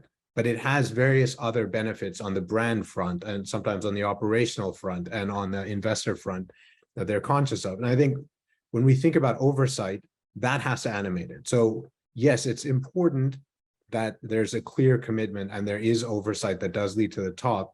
At the end of the day, though, it's very important that whoever's on that team and coming up with strategy brings the perspective of these different risk drivers. But sometimes they are in tension, and an effective strategy one that is tailored to, for instance, social license in a particular jurisdiction, while also considering representation risks in another jurisdiction, that needs to be informed by various different perspectives. And so generally what we'd say is you need to have oversight and some level of informed oversight that leads up to the board, but operational strategy needs to be informed by those who actually do understand what's happening on the ground, can inform it from different perspectives. And I think this just goes to one of the differences of social from perhaps certainly environmental to some extent from governance, is that every company is going to have its distinct drivers, right? There are distinct reasons to do it. There are going to be distinct interests that have to be focused on based on those drivers. And so what you need are the viewpoints of those who understand that for that specific company, and the model will differ for different companies or different sectors. Yeah, I agree with Yusuf in terms of the organizational level within a company. I will just complement by two takes. I think that a proactive approach from companies to these types of issues is essential. So we have seen examples of companies that react too late and then face much more problems that they would if they would proactively followed an approach of engagement with the community and having some type of governance structure at the company level, both at the decision making and at the operational level, obviously is something that contributes to that. And the second one is, I believe that in terms of the community engagement programs that companies create, a bottom-down approach is essential. So you have to hear first and just not dictate what is your approach. You need to see what are the concerns of the communities and what they really value, maybe sharing of electricity, maybe a fund for this and that. It depends. And I think in that regard, in terms of external relations, you need to have a bottom-up approach, bottom meaning the community and up meaning the investor. So that would be my understanding here. I'm sure I don't really disagree. I mean, I think the oversight from the top, I don't think you can understate the power of a genuinely committed leader to setting the tone within an organization. And I think if it is not felt from the top, ultimately these things run out of steam. So I think that has to come. I think the second point is that unless people know what to do, they can't do it. And therefore making sure that your top-down strategy is actionable and delivered across an organization in a way that the right people know what they need to do themselves to make progress is absolutely key. I also think on S, I think more horizon scanning in perhaps a slightly more creative manner is required, because I think it is relatively easy to see what legislation is coming down the tracks around a certain emission target. I think understanding, I mean, the UK has just opened it all up again. Fracking is a classic community issue. The UK doesn't like it. Nowhere near me, please. The government's gone and said, off you go, you can frack again. And everyone knows what's going to happen. It's just going to get horrible again and communities will mobilize. So I think recognizing the long-term nature of some of the S activities to actually put them in place so they're not too transparent. I think everyone kind of understands if you rock up tomorrow and say we're going to do project X and we're going to fund something, they kind of see it for what it is. And therefore, having a company that's understood for its values around S and how it operates so that when it arrives, it's taken as credible and real is key. Thank you so much, Lawrence. Claire, I don't know if we have time for a question from the audience. I don't think we do at this time. It's been quite a full day. Okay. Fantastic session, and I think probably we could do this for so much longer. It's been a great event over the course of the day, really, and we will be providing a on-demand link for all of our registries who both attended the event and for those who weren't able to join for all of the panels, because we recognise that this took place over a full afternoon. But thank you most of all to our speakers and our moderators. It's been great to be able to share your expertise, and I do hope we can do this again. So thank you to all who attended. Thank you. Good evening or good morning, whatever.